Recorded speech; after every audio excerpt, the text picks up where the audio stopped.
lavitra mivantana amin'izao ora andefasantsika ny fandaran'izao amin'ny alalan'ny télé MBS sy ny radio ny MBS zany 95.4 ary ny radio Mata dia FM na ny modulation de fréquence 100.8 no andraisantsika ny miara-manonja topilasy topovavy akasitrahana feno hoe ny afandraisantsika ny ampitan-dranomasina any marobe satria maro ny feedback maro ihany koa zany ny afatra tonga aty aminay ny amin'ny hoe mba ataovy kokoa kely zay ary mba indraindray mba tsarotsarovy ihany amin'ny ora zay andefasanareo mivatanay zany kanefa mety tsy hitovy amin'ny ora zay misy aty aminay hory namana sy malagasy mipetraka mato rehetra any dia kanovana kokoa antsika rehetra izany maly irina de efa ny tanisa andreo karazana firenena marobe mandray antsika fa anisany tsy adinona manao Djibouti any RDC any rina Facebook tsika zany fa reny moa zany de fa isorana be satria dia mahatsiaro ianareo fa hoe tanindrazana iombonana ity Madagasikara antsika ety ka zay mba kely vita ataonay aty dia erahanareo mitantsorika aminay amin'ny alalan'ny fitrotroana-bavaka sy amin'ny alalan'ny fakahirezana efa zava-dehibe zany topilasy topovavaka vao mainka zezika mampiroborobo ny asa ataonay sy ny tolona ataon'ireo mpietsehatra rehetra eo anatin'izany fanoherana izany makasitraka atsika menakavy amin'izany topilasy topovavy ny lohevitra moa zany dia maro no resantsika fa misy ihany koa zany vahiny andrasantsika ny fahatongavan'ny délégation navany Mahajanga raha tratra ara-potoana dia ivahiny eto zany ny RMDM havany Mahajanga resadresaka amintsika ny tontolo ny zava-misy any Mahajanga omaly dia nampanantena tamintsika resaka momba ity lalana ity indrindra ny tapany avaratra iny satria ny fitondram-panjakana moa zany dia tany an-toerana nanomboka tamin'ny zoma sy ny sabotsy faran'ny herinandro lasa teo dia iresaka mahakasika an'izay tontolo lalana izay tsika satria dia aloha fantatry ny vahoaka ny marina hoe inona no tokony ho fantatry ny malagasy amin'ny akapobeany rehefa misy fotodrafitrasa toy izao indrindra lehibehibe ny fotodrafitrasa zay eritrereto no tanterahana fa eo ihany koa ny makasika reo fotodrafitrasa atapon-tanàna zany dia hitondrantsika lafim-panazavana izany mba tsy hinana ambolo ny vahoaka malagasy fa afantatra ny zava-misy ao anatin'ny firenena izany ety ampiantoana ihany koa dia resaka kely satria dia misy vaovao zay andrasantsika ihany koa zany satria dia mba mikofokofoka ihany koa hoe mba mitaky izay mba hanatsarana ny tontolo misy azy ny eo anivon'ny polisy pirenena dia horesantsika izay rehefa aveo fa ety ampiandohana hoy isika zany dia aleoloha rina zany mba atao ihany fanentanana zany satria dia marobe amintsika no manontany amin'ilay hoe garden party zay erahana amin'ny tanora tiako Madagasikara ho tanterahana amin'ny sabotsy izao efa atombotra dia atombotra ny fotoana satria amin'ny sabotsy no hanatanterahana zany fitsangatsanganana fialamboly fiaraha-mikorana amin'ny tanora tiako Madagasikara izany ka eny alasora ao amin'ny akona fialamboly no anatanterahana izany zany akona fialamboly zany dia ety alasora sapanana ambohitra zaka aiza moa ny sapanana ambohitra zaka sapanana ambohitra zaka dia iny amin'ny lalana makany bypass iny zany rotra zany tsika avy aty akadimbahoaka dia eo misy fandraisana linina eo makany Ambohimankely zay ny tena tsara kokoa zany dia amin'ny linina eo Ambohimankely iny tsika ny mandray ety ampitany cité ny Filatex ety zany na Lambrano fahafantarany rehetra azy dia mandray taxi be linina eo tsika dimanjato ny sarandalana dia tsy mialitsika raha tsy eo amin'ny sapanana Ambohitra Zaka eo amin'ny sapanana Ambohitra Zaka zany miakavanana dia mandeha moramora eo amin'ny 300 metatra eo dia mivily miakavanana zay ihany no pavé mivily miakavanana dia mandeha ndray eo amin'ny 100 metatra eo raha lavitra indrindra dia mivily miakavy dia eo tsika no mitoraka moramora mahazo ny vavahady be ny akona fialamboly zany no atao eo dia hetsika satria ny eritreretina zany dia mba hanao etsika ny tanora amin'ny hoe hanapina reo sasa malagasy zay mba mety ho takatra izy ireo mety ho tratrana izy ireo anatin'izao fidiran'ny mpianatra zay mahavaivay izao ka anjara biriky hoentin'ny tanora izany ka anasana ny rehetra izany etsika izany satria dia misy amin'ny mahafialamboly azy misy karaoke misy zumba misy cover ao misy tsipokanety be lalao atao amin'izany misy basket ihany koa tanterahana amin'izany dia ny tsakitsaky isan-karazany moa zany ao anatin'izany fialamboly ho an'io tontolo ny sabotsy fa 20 ny volana septambra io no anatanterahana zany. Ny tsara ho fantatra koa manodidina zay dia efa misy ny billet satria misy moa zany ny sara-pidirana zay no ahafahana miditra ao amin'ilay toerana ka eny amin'ny QG Belair zany no andraisantsika izany. QG Belair eria misy ny Antokotiky Madagasikara sy ny QG ny RMDM zany de ao zany tsika no manatona avy hatrany. Marina fa ny tanora tiako Madagasikara no mikarakara azy fa tsy voatery hoe tanora daholo ny tsy maintsy makainy fa mety misy ray aman-dreny tsika liana amin'izany de mety misy ihany koa reo renim-pianakaviana samihafa de mety misy ihany koa reo azo lazaina zany fa mbola ao anatin'le tena firoborobon'ny tanjaka mihitsy fa mbola mety tsy mpikambana ao anatin'ny Antokotiky Madagasikara dia atsona zany tsika ho amin'izay fety sy fiaonana lehibe izay. Efa somary miazakazaka lay fotoana ary miazakazaka ihany koa lay fisoratana anarana sy fividianana billet ho amin'izany fety lehibe ka handraisana zany eny toerana dia samy mba miezaka kely tsika menakavy zany mba ho tonga zany eny QG Belair zany mba hamandrika ny billet zany. Natao amin'ny saran'izay takatry ny be sy ny maro tsy eto moa no iresana an'izay saran'izay fa rehefa tonga eny QG Belair tsika dia zakany positsika somatsara zany fa rehefa tonga any koa tsika dia mba manomanomana kely amin'ny resaka zava-pisotro amina resaka tsakitsaky amina resaka kilalao satria zany mahafialamboly any de efa mivory ny tanora amin'izao fotoana izao efa tapa-bolana lasa zay manomana ny hetsika lehibe io mbola hivory izy ireo rapitso ary de hanao ny fandaminana faraparana mahakasika ity hetsika ity zany ka tongava ho an'izay mana-talenta moa zany de eo tsika nahita biro politika hihira eo tsika ihany koa nahita andreo solombavambaoka atao anatin'ny Antokotiky Madagasikara hihira na anao zomba na anao tsenjery anao cover zany arakaraka zay tena talenta ny tsirairay avy eo de ny tanora ihany koa misy tanora mahafinaritra be ao dia hanao fihetsiketsehana kely amin'ny alalan'ny fanatanjahantena izy ireo de misy loka kely samihafa hanomanana ao anatin'izany ny vola azontsika eo averina ihany hanomanana ny fidiran'ny mpianatra zany aminatin'izao fidirana mamaivay zay. Ny vehivavy tiako Madagasikara de efa nanomboka izany ary de anjara fitaovana ho an'ireo mpianatra miboribory tany eny de manao izany ihany koa zany isika atao anatin'ny tanora tiako Madagasikara noho izany aza misalasala vata vao maretsika vonina dia tonga avy eny QG Belair zany mividy zay tapakila izay ary manontany ny andinindininy sy zay akapobeany sy ny akapokelyn'ny fandaminana fa atsika menakavy io fa ny tanora no mpikarakara fotsiny eny ary ny afatra avy amin'ny namana ihany koa moa zany de ny coco avy any Paris sy ny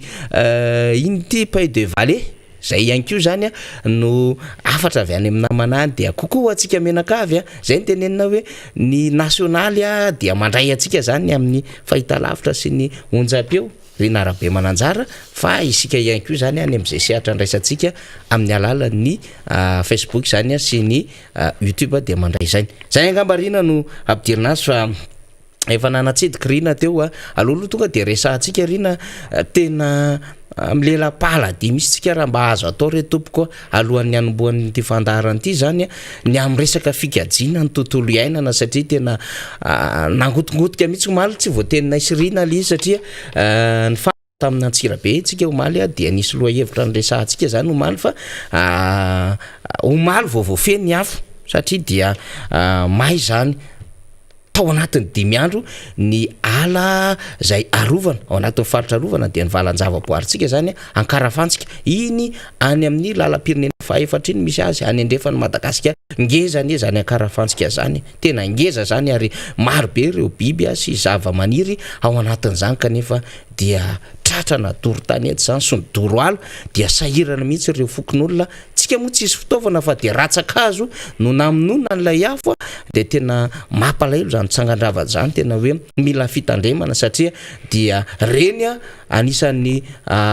fitaovana ara-boajanahary nomeny zanahary ao atsika atao anatiny ty Madagasikara ty ka mendrika arova tsy akarafantsika ihany no ala voajanahary fa maro be ny masoala ny mangabe varongohitra any amin'ny ino moa zany resako azy any lavidavitra zany misy zany aty Nalanjorofo aty ny any fanadina any rano mafana koa misy ala rovana maro be mihitsy dia tokony mba hitandrontsika ny avy kely iny rina rabe manantsara niny faritra tsinanana iny efa miezaka tsika zany zany tena hoe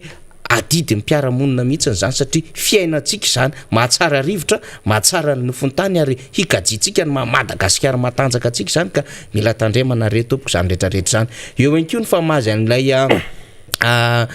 tanjanakazo zany fanaovana pépinière zany marogo tany farozoboany ihany koa zany sy taty amin'ny lalam-pirenena fa efatra ty tena zay teneny anaovana tena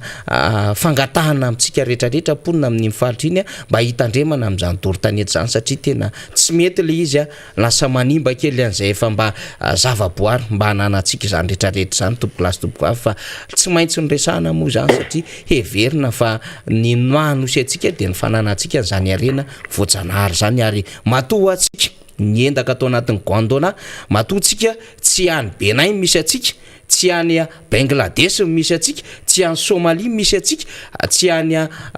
Canada na toerana hafa fa matoa isika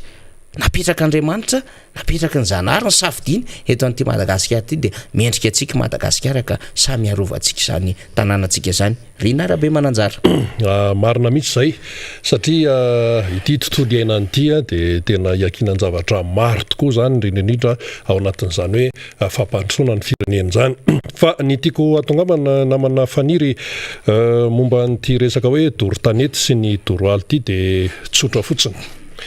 Efa ataoko hoe efa ampolo taona ny maro zay no nisiny fanetanana momba ny hoe ady amin'ny doro-tanety ady amin'ny doroala mbola kely ny tenanay tamin'izany ataoko hoe mbola tany amin'ny 5 taona eny taona mbola tsy nanala CP akory dia efa naheno ny fanetanana nataony fitondrana tamin'izany fotoana zany ny fitondrana révolutionnaire fitondran'ny Arema hoe zay mandoro tanety mandoro ny firenena natao tsy enjery mihitsy io ary dia ny mpianatra tamin'izany no ny tena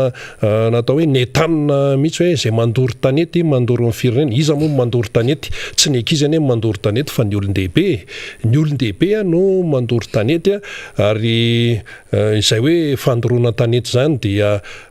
tamin'izany fotoana zany tany amin'ny 20 taona lasa 20 taona lasa dia ohatrany hoe fiainana andavanandro mihitsy raha vao mahitany indrindra rehefa septambra ohatr'izao mirehatra ny atsika mirehatra ny ery iny ianao mandeha amin'ny lalana mankany Mahajanga iny mbola tia vao afaka ny Ambohidratrika akazo eo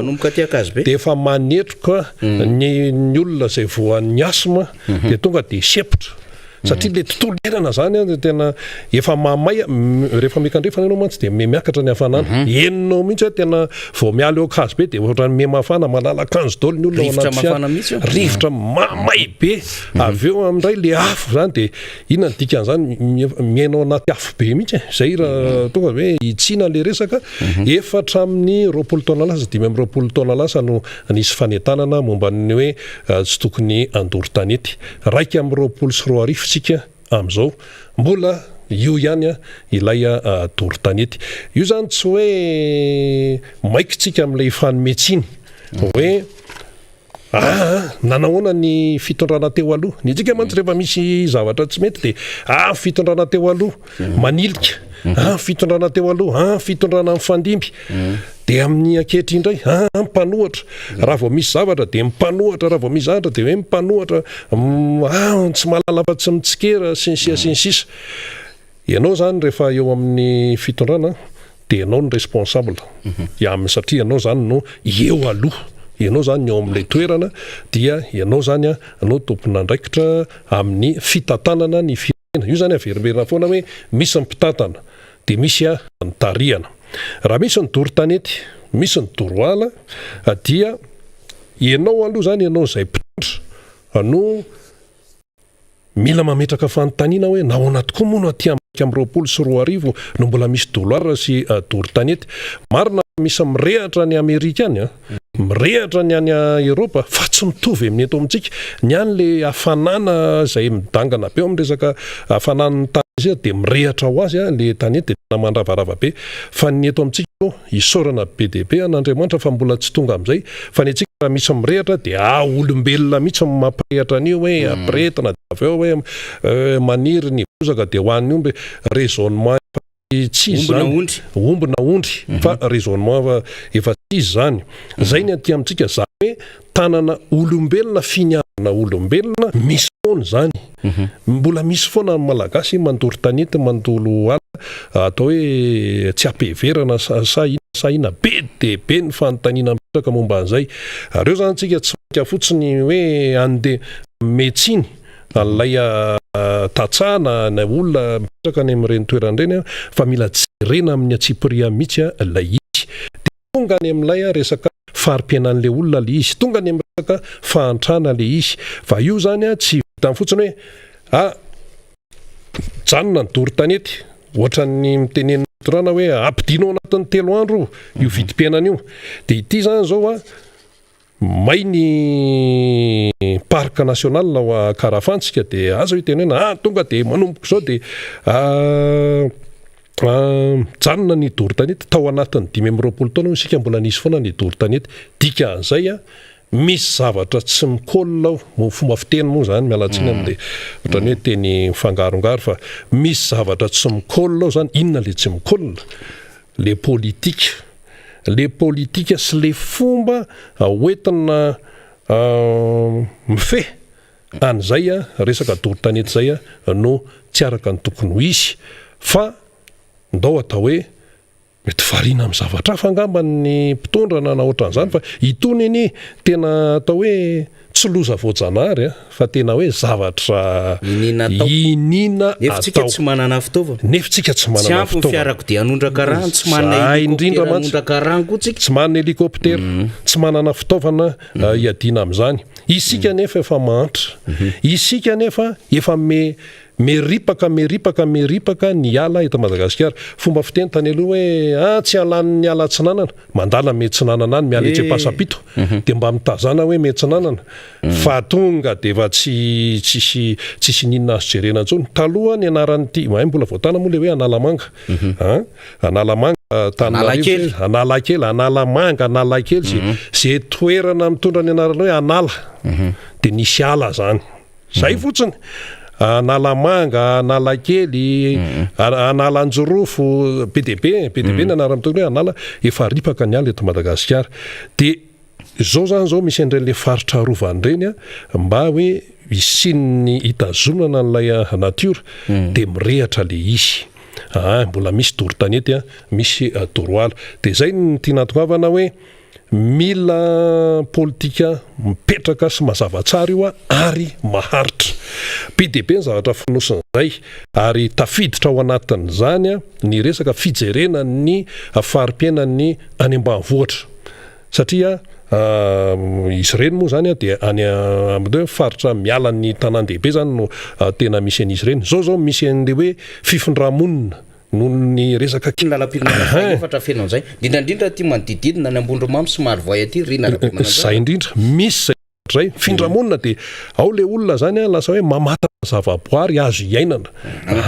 zany hoe zay manao charbon izy dia miopy izy fitenena hoe alao matrapisy toy zay manteantrana ny dikan'izay ny fotoana ny faritra arovana eto Madagasikara inona ny dika nisy fitsona ny ambona avy telo eny hoe ferijery fotsiny io tsy vita ny resaka ambolona tabatra fotsiny io fa raha misy zany atao hoe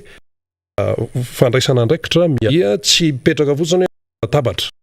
fa mila teknisiana na miakatra indray raha farim-piainan'le olona nefa izy tsy ao amin'ilay fanabeazana na any ambanivohitra lavitra any fa aza taitra an'le hoe mirentirenty etỳ tanàna lehibe tsika sy le hoe amoron-dalana hoe misy sekoly vao natao aza taitaitra andre fa mba jereo ny any ambanivohitra rehetrarehetra any ka io zany raha atao hoe fehezitsika izay hoe famakafakana tsotsotro zay ny resaka doloara sy dory tanety matoa mbola tsy foana eto Madagasikara amin'izao taona 1 sy 2 arivo zao zao dia misy antony maromaro mahatonga an'io. Ireny antony ireny zany anisan'izany ny fahantrana tsy maintsy vahana io na tiana na tsy tiana. Tsy maintsy vahana zany hoe ireo fari-piainan'ny olona zany any ambanivohitra rehetrarehetra any tsy maintsy jerena. Iza nefa ny tokony anao an'izay tamin'ny propagande mivoaka daholo ty projet de société ty lasa ohatran'ny anjely daholo zay olona mipotra manao propagande zao mantsy ho avy indray zany noho ny fifidianana de lasa ohatran'ny malemy fanahy daholo lasa voatsidika daholo ny toerana mbola tsy nitsidiana hatramin'izay lasa malemilemy paika daholo rehefa tonga ny propagande satria ninona aka vaton'le olona mba hiakarana eo amin'ilay toerana izany ka ny zavatra ohatran'ny tony hoe mainy parc national eo Karafantsika 100 hektara no kilan'ny afo dia reny zany zao de fa mbola noty ratsy indray ho an'ny mpitondra itony zavatra tsy misy maniry mihitsy eto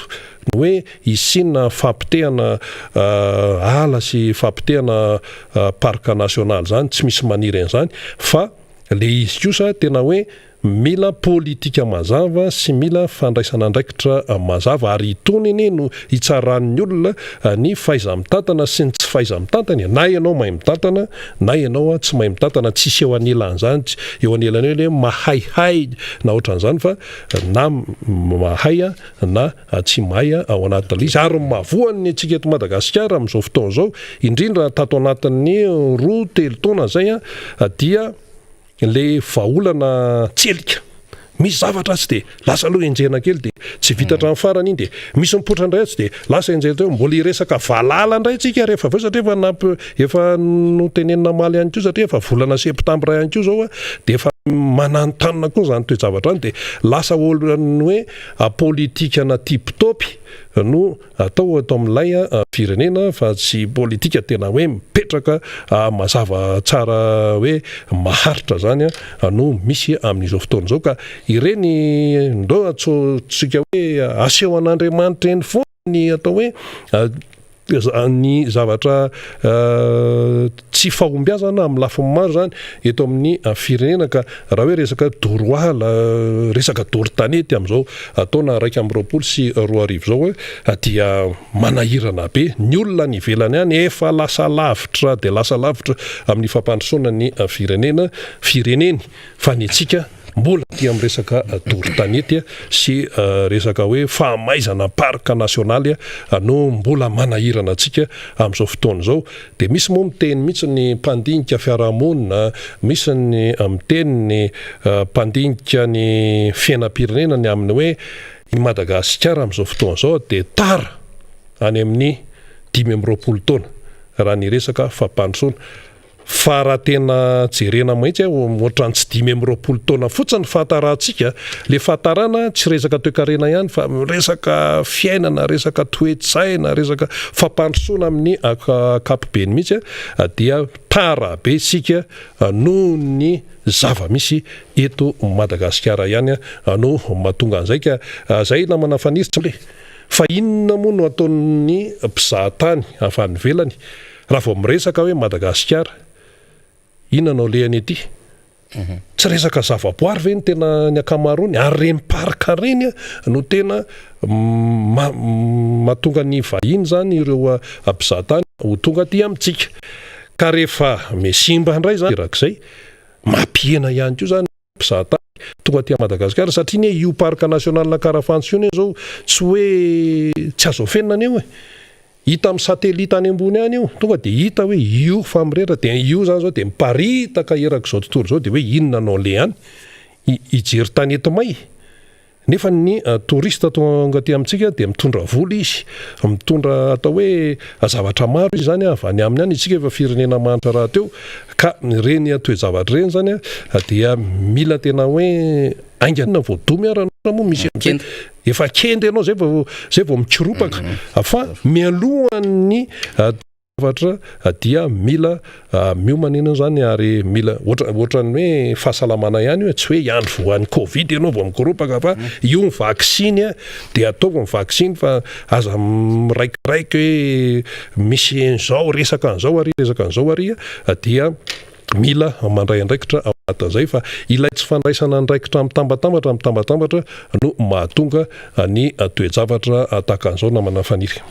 Ya marina zany rina ary ny hoe tsika moa izay fanamarihana sy adevitra izay zany mba rehetra hoe tena zava-dehibe zany satria dia ny tandrazana dia ny rano, ny ala, ny tanety, ny tany zany mahatandrazana ny tandrazana sy ireo arena voajanahary zay men'lainahary atsika menakavy zany ka aditsika menakavy no mitandro izany brika misetroka marobe eto Antananarivo zany sy amin'ny faritra rehetra de vao mikisaka indray tsika zany manomboka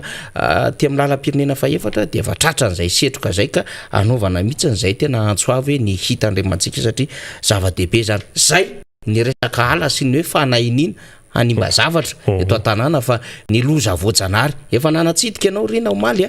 de aleo loza any rehetra zany no alefantsika melo amin'ity resaka valala ty so de sy resaka tsika hoe de zany ve no adevitra fa tena zava-dehibe zany tompoko lasy tompoko vavy efa nitafian'ny andeha ambalala tsika tsarotsika tsara tany hoany amin'ny taona 520 sy 4 zany teto Antananarivo de nahatsapa misy tsika teto hoe tena ay ve ohatr' zany reto valala reto rehefa manafika tonga amina tanàna raika miresaka an'izany tsika androany satria tena ao anatiny reny hoe tena tontolo ara-toekarena sy ny tontolo fiarikarena satria dia vokatra amina amina netsiny taonina no potehan'izany valala izany izy indray de so de sy teny hoe de iza mandefa azy mipanohatra indray ve rehefa igafy ve sady tsy mandory tanety mipanohatra no tsy mandefa valala no tsy mandefa cyclone satria tsy hain'ny mpanohatra zany ary tsy toetsain'ny mpanohatra zany fa ny miteny no ataon'ny mpanohatra de zao de fatatsika mandeha ny fahasimban'ny resaka adory reo ala de mitenitsika hoe tsy mety zany re tompoko fa samy mandray ny tandrifontsika itsika hiaro ny ala satria sika menakavy noho ny eto Madakana fa zany ny mahavoajanahary azy fa mila fiarovana melo zany io le lutte anti-acrétienne zany asana mbola misy zany na tsisy zany fa zany moa zany tsy maintsy ho resahantsika satria adidy zany zay ma hoe mpanohatra amin'ny sainantsika resahantsika rehetra ny sehatra rehetra mba hahafahana mandroso andraikitra sy adidy satria tandrazana iombonana ty reny. Resaka valala efa natsiditsika omaly zany efa nisy taremarika kely ihany inona zavatra nisy inona zavatra efa niainana taona vitsivitsy tany aloha momba n'ity resaka valala ity de aloha de hatsorina fa anisan'ny mahatonga n'ilay valala aloha zany resaka tontolo iainana resaka fahasimban'ny tontolo iainana ao anatiny daholo zany miteny namatsika teo hoe tena voajanahary io fa eo ihany koa nefa ny amin'ny hoe nilay tontolo iainana mihitsy environnement amin'ny ankapobeny mihitsy no atao hoe efa tsy milamina tsony amin'izao fotoana zao taizitsika re olona mbola nahita andiam-balala tonga teto Antananarivo tamin'ny taona 520 izy iny de iny Antananarivo de gaga fa somary mijery ianao zany de rakotra zany rakotra valala Antananarivo sy ny manodidina zay moa teny avaradrano reny tamin'iny tadidiko tsara mihitsy teo amin'ny tamin'ny 4 tolakandro teo avy avany le valala fa tonga de rakotra tanteraka mihitsy zany Antananarivo sy ny manodidina zany de mipetraka teo izy de mipetraka teny amin'ny paiso izy de mipetraka teny amin'ny vary izy de nohaniny daholo zay afaka nohanina rehetrarehetra de natory tamin'le toerana izy ary ohatrany hoe misy sefiny angambany ity valala ity fa rehefa tonga maraina de niara nanidina reo valala de lasa de any de tsita de asandray hoe taizany naleany zavatra efa nisy teto zany ary iny ny Ambotsiroatra iny Antaninareniny iny Analakely feno valala tamin'izay fotoana zay de samy sanganena amin'ny be sy ny maro hoe fa ahoana ary izy ity fa maninona no mitranga ny toejavatra ohatran'izany efa nitranga izy iny de lasa le izy de teno nandeha ny fotoana de azao tsika tonga aty amin'ny 120 sy 2 de rehefa tonga ny volana septambra de manomboka eo indray zany le tena hoe vanim-potoana izay mampahazo aina ny valala de septambra de mandeha oktobra, novambra, desambra zany hoe rehefa me mafana zany ny eto Madagasikara dia ao anatin'izay no tena hoe mirongatra le valala fa le tsy tonga de hoe valala lehibe fa mbola misy manatody de mbola fohy sy ny sisa ao amin'ny tany io de izany no zavatra tokony ho fantatsika soa ihany aloha fa nisany eo anivony ny sambararahany firenena mikambana ny sahana ny fambolena sy ny sakafo zany na ny FAO zay manampy atsika be deaibe zany tamin'ny ity resaka ady amin'ny valala ity efatrany amin'ny taona 2024 ary tonga de fahadisoana be vava mihitsy ny filazana hoe mavita tentsika tsy mila ny avy any velansika isika iara-mbola miara-miasa amin'ireo any ivelan'ireo tsika de tsy ho tafavoaka mihitsy fa ny andiam-balala zany tsy vitanao rery zany satria zany mila fitaovana be deaibe de zao zany zao efa teny ray ny sambarara raisam-pirenena momba ny sakafo sy ny fambolena hoe tena anahirana andray zany ty resaka valala ty raha tsy teny zao dia manao ny zavatra tokony atao rehetrarehetra amin'ny fiatrehana azy izany dia mazava loatra milaina ny teknika amin'ny bozaka sy ny hazo fotsiny fa tsy vitanao satria amata'ilay avalala rehefa manafika izy fa tsy maintsy mila ny ohatra ny elatra kely iny de mandraraka ny fanafody sy zany resaka fanafody ihany koa tsy maintsy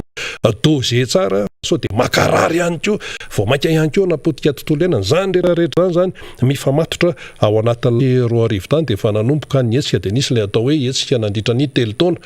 12 sy 2 arivo ka hatramin'ny 12 sy 2 arivo zany de nisy vokatra azo tsara mihitsy mato taoarinan'ny 12 sy 2 arivo taty amin'ny 17 sy 2 arivo 12 sy 2 arivo tsy tena fifidianana sy ny sisa fa mato zany de tena mipotra loatra le andiam-bala loatra le tonga teto Tananarivo reny de efa nisy fandraisana ndraiky tany aloha tany zay nirahana tamin'ny FAO dia vola be no nanampiana Madagasikara tamin'izany ary tokony hoe velaran-tany any amin'ny 10,000 hektara no atao hoe izay zany marina hoe misy ny foibe nasionaly hoe misahana ny ady amin'ny valala centre national anti-accrédit zany zay moa no filaza fa mila ny fanampiana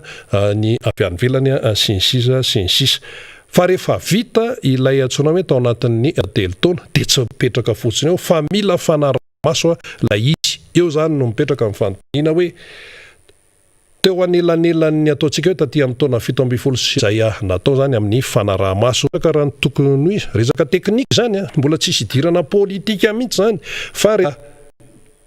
azo eritreretina hoe iverina ny andiam-balala takan'ny tany amin'ny taona 20 sy 2 arivo tany zany ka eo zany no mipetraka ny fanamariana hoe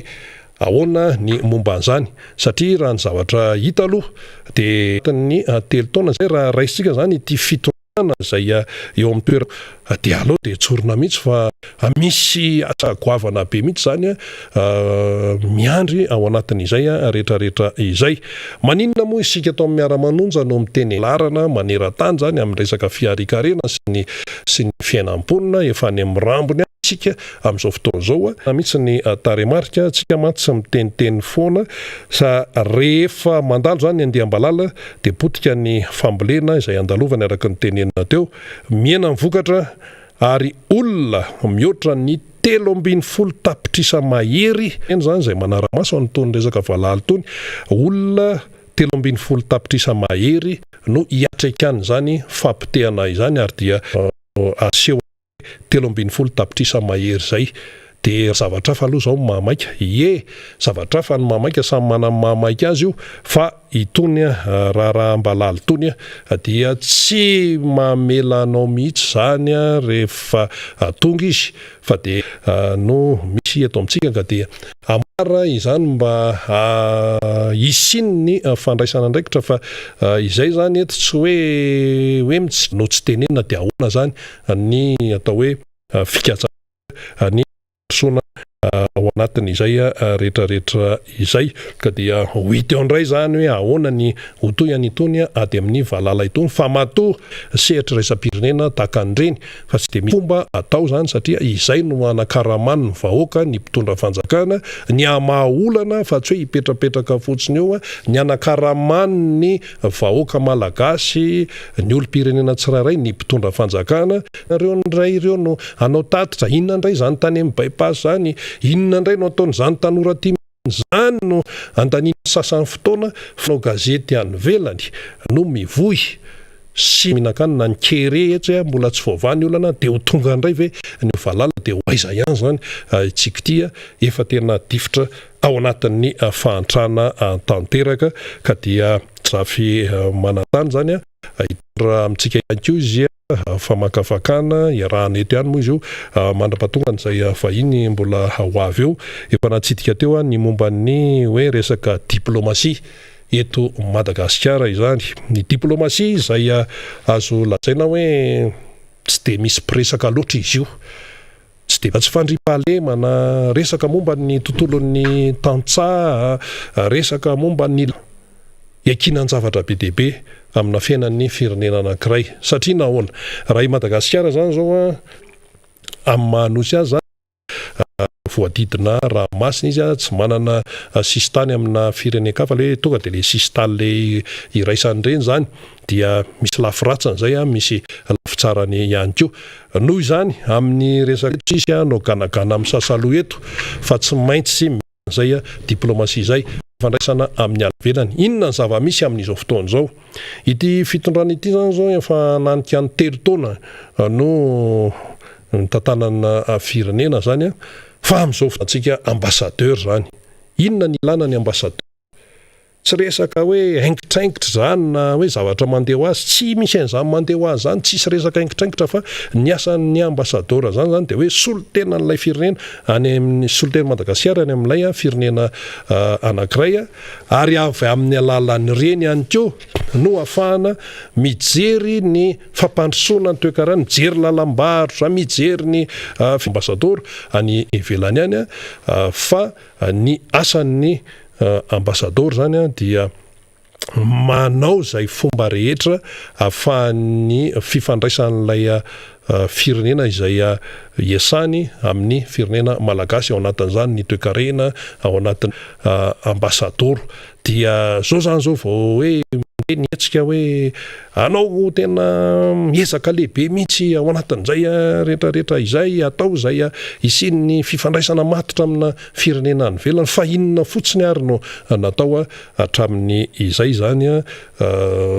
hoe agent diplomatique et consulaire. Betsaka ny mpianatra izay mivoaka mavita fianarana ao amin'ny enina tsy resaka fa tsy tony zany sika zany hoe fa indro be namana faniry ka tsy magaga sika raha tena sahirana amin'izao fotoana izao amin'ny fifandraisana amin'ny any velany sy amin'ny resaka diplomasia mihitsy zany namana faniry. Raha ohatra zany tsika ka handrotsika no miresaka eto dia ny resaka paikady ara-piarovana sy ny resaka diplomasia dia zava-dehibe zany satria dia betsaka no mitsiriritra any Madagasikara. Matoa tsika nametraka sampam-pianarana ngeza be iana mitondra fanjakana amina sampana lehibe sy amina andraikitra lehibe nivo ohatra zany lay hoe misy armée mihitsy izy amin'izao fotoana izao vao tamin'ny faravolana aogositra teo nandeha tamin'ny adina farany teo zany eo nivony ity sampana fampianarana ambony lehibe izay manofana olontsika amin'ity taona ity na mila maka telopolotsika amin'ity taona ity manampy dia zay le nitenenina teo hoe ho an'ny resaka diplomasia dia misy koa ny ADC na ny agent diplomatique et consulaire zany reny zany dia le omanina lay hanao ny diplomasia malagasy mianatra amin'izany resaka fifandraisana eo amin'ny sehatra iraisam-pirenena zany napela candidature na resaka ambassadeur na maso ny fitondram-panjakana dia gagaga ihany tsika rena arabe mananjara hoe hitondra fanjakana marina ve le fitondrana malagasy satria raha aty amin'ny fa rotorona sy tapany hitsapatsapaky lalaon-jaza zany ray fahefana dia tokony tonga zay no satria tsarotsika rena arabe mananjara tamin'ny heritaona ny amin'ny hoe mitady poste 1500 créé na poste ny fanjakana dia reo le karazana cerveau karazana teknisianina fa manana ekipa lay mpitondro raha ohatra zany ka nirotsaka ny filoham-pirenena amin'izao fotoana izao tamin'izy candidat dia niteny izy hoe ny initiative émergence Madagascar ny IEM no programme hoentiko handresena lahatra sy hivoahany vahoaka malagasy sa ny IEM io ohatra IEM resaka énergie resaka angovo dia efa tokony manana ekipa amin'izany izy IEM resaka sécurité dia efa tokony manana ekipa amin'izany izy IEM amina resaka tourisme dia efa tokony manana ekipa amin'izany izy reo telo reo no raisitsika zany ke le fitondram-panjakana satria tsy manana ekipa izy zany rehefa diniantsika le izy satria raha nanana ekipa izy amin'ny mpanohana anazy dia tsy voatery anao appelana candidature izy fa fatany avy hatrany hoe ity atao amin'ny sehatry ny angovo eno isika zay ananantsika ny tohadrano marobe rehefa fa tsy ampitsony andekaleka potika andekaleka na tsy mahatosika tsy azo mpaniry na antelomita na aria mandraka na salam'zany namorona dia azontsika atao zany hoe ahoana ny rehevantsika mivolobe sy ny sisa azontsika nivoaka avy tany Paris sy ny sisa zay mety zay makasika ny any atsimo sy makasika eto antsika misy ikope eto tsika misy mandro sezy ary misy karazana rano marobe zay mandehandeha hitatsika ny rano zay mivoaka amina soratra tsara be io andrano velona ohatra de hitatsika misy any oviva io de ahoana no hahafahana mitrandraka an'ireny ho tonga rano zay tena hiainany malagasy ary ho tombotsoan'ny malagasy de mampiasa ny teknisianina marobe zany rectification rurale ohatra satria tsy any ambanivohitra dia ketrika hoe zao ny hitondrana ity sy ny renouvelable ohatra hoe ndao exploitena ny masoandro ndao exploitena ny rivotra ndao exploitena ny sakoa charbon de sakoa sy ny sisa marobe zany zavatra azo trandrano anatin'zany zany natao hoe hovarotantsika Madagasikara amin'ny lafiny fizahantany objectif 500 000 tourisme tsy ampitsony io fa ndao ataontsika 1 million tourisme tokony tonga eto Madagasikara ahoana ny atongavana amin'zany ahoana ny anetsehana an'ireo réseau rehetrarehetra ananantsika ireo ahoana no anetsehantsika kanto ny nosy marobe manodidina Madagasikara amanjatony ty le tany be fa manodidina le tany be misy nosy marobe donc manana ekipa eo anivon'le tourisme zany lay fanjakana amin'izay fotoan'izay ny éducation ahoana no ahafahantsika mametraka na taux de scolarisation zay ambany fa afaka ny ohatrany ahoana ny hitondrantsika nyty fampianarana ity inona no aharisika kokoa ny ray aman-dreny ampianajanaka sy ahatonga ny ankizy hianatra bebe kokoa de dinian'ny ekipe zany ao anatin'izany ahoana ty resaka programme ny éducation sectorielle ty mety ve io sa tsy mety satria zany natao principe na continuité de l'état ahoana ny hijerevana ny reto infrastructure scolaire reto fotodrafitra sara-pampianarana ampy sa tsy ampy reto raha tsy ampy reto inona maika kokoa amintsika hanangana manara-penitra iray ve ohatra 2 milliards ny sarany nanamboarana azy sa hamme W anaty sekoly am'izay tetina 2 milliards zay fa mety mahavita sekoly eo amin'ny 10 eo mila mandinika an'izany ny technician manana ekipe ianao zany dikan'izany handinika an'izany fa rehefa etsika izy eny andalany eny rina de mamorona ekipa izy de manao ouverture de manao appel ndray hoe hitady cerveau de mikapoty ndray tsy tafavoaka iny de lasa ndray mamorona ndray hoe ndao ndray fa hikariko atao anatiny ato de io ny diplomatie atsika io inona moa no karoantsika an'izany tokony eferitreretina hoe manana diplomate marobe tsika azo ampiasaina amin'izany sehatra zany na manana olona tokony hisehatra an'izany le fitondram-panjakana dia marefo zany diplomatie atsika moa zany diplomatie sady tsy mahay miadiny ny nositsika no tsy mahay miaro ny nositsika no tsy afaka hivarotra ny Madagasikara eo amin'ny sehatra marobe raha mivarotra tsy hoe mivarotana le tany tsy ohatran'izay le titsika resahana fa eo amin'ny sehatra ny tontolo ara-toekarena ny resahantsika amin'izany hoe ampilendalentaina ny any ivelany hitondra an'ireny vahiny reny investir eto Madagasikara ampiasa vola izy fa sy tourisme sakodo na tourisme sexuel ny andehanany eto Madagasikara ka mety mitondra 2000 na 5000 euros izy tsy investisseur ny anaran'izany fa ny investisseur dia mitondra amina vola zay manodidididina amina centaine de mille euros anoany na 1 million na 2 millions d'euros mahery mihoatra lavitra amin'izany kokoa dollar zay mety s'intéresser anazy Madagasikara amina resaka investissement de tonga eto izy mampiasa vola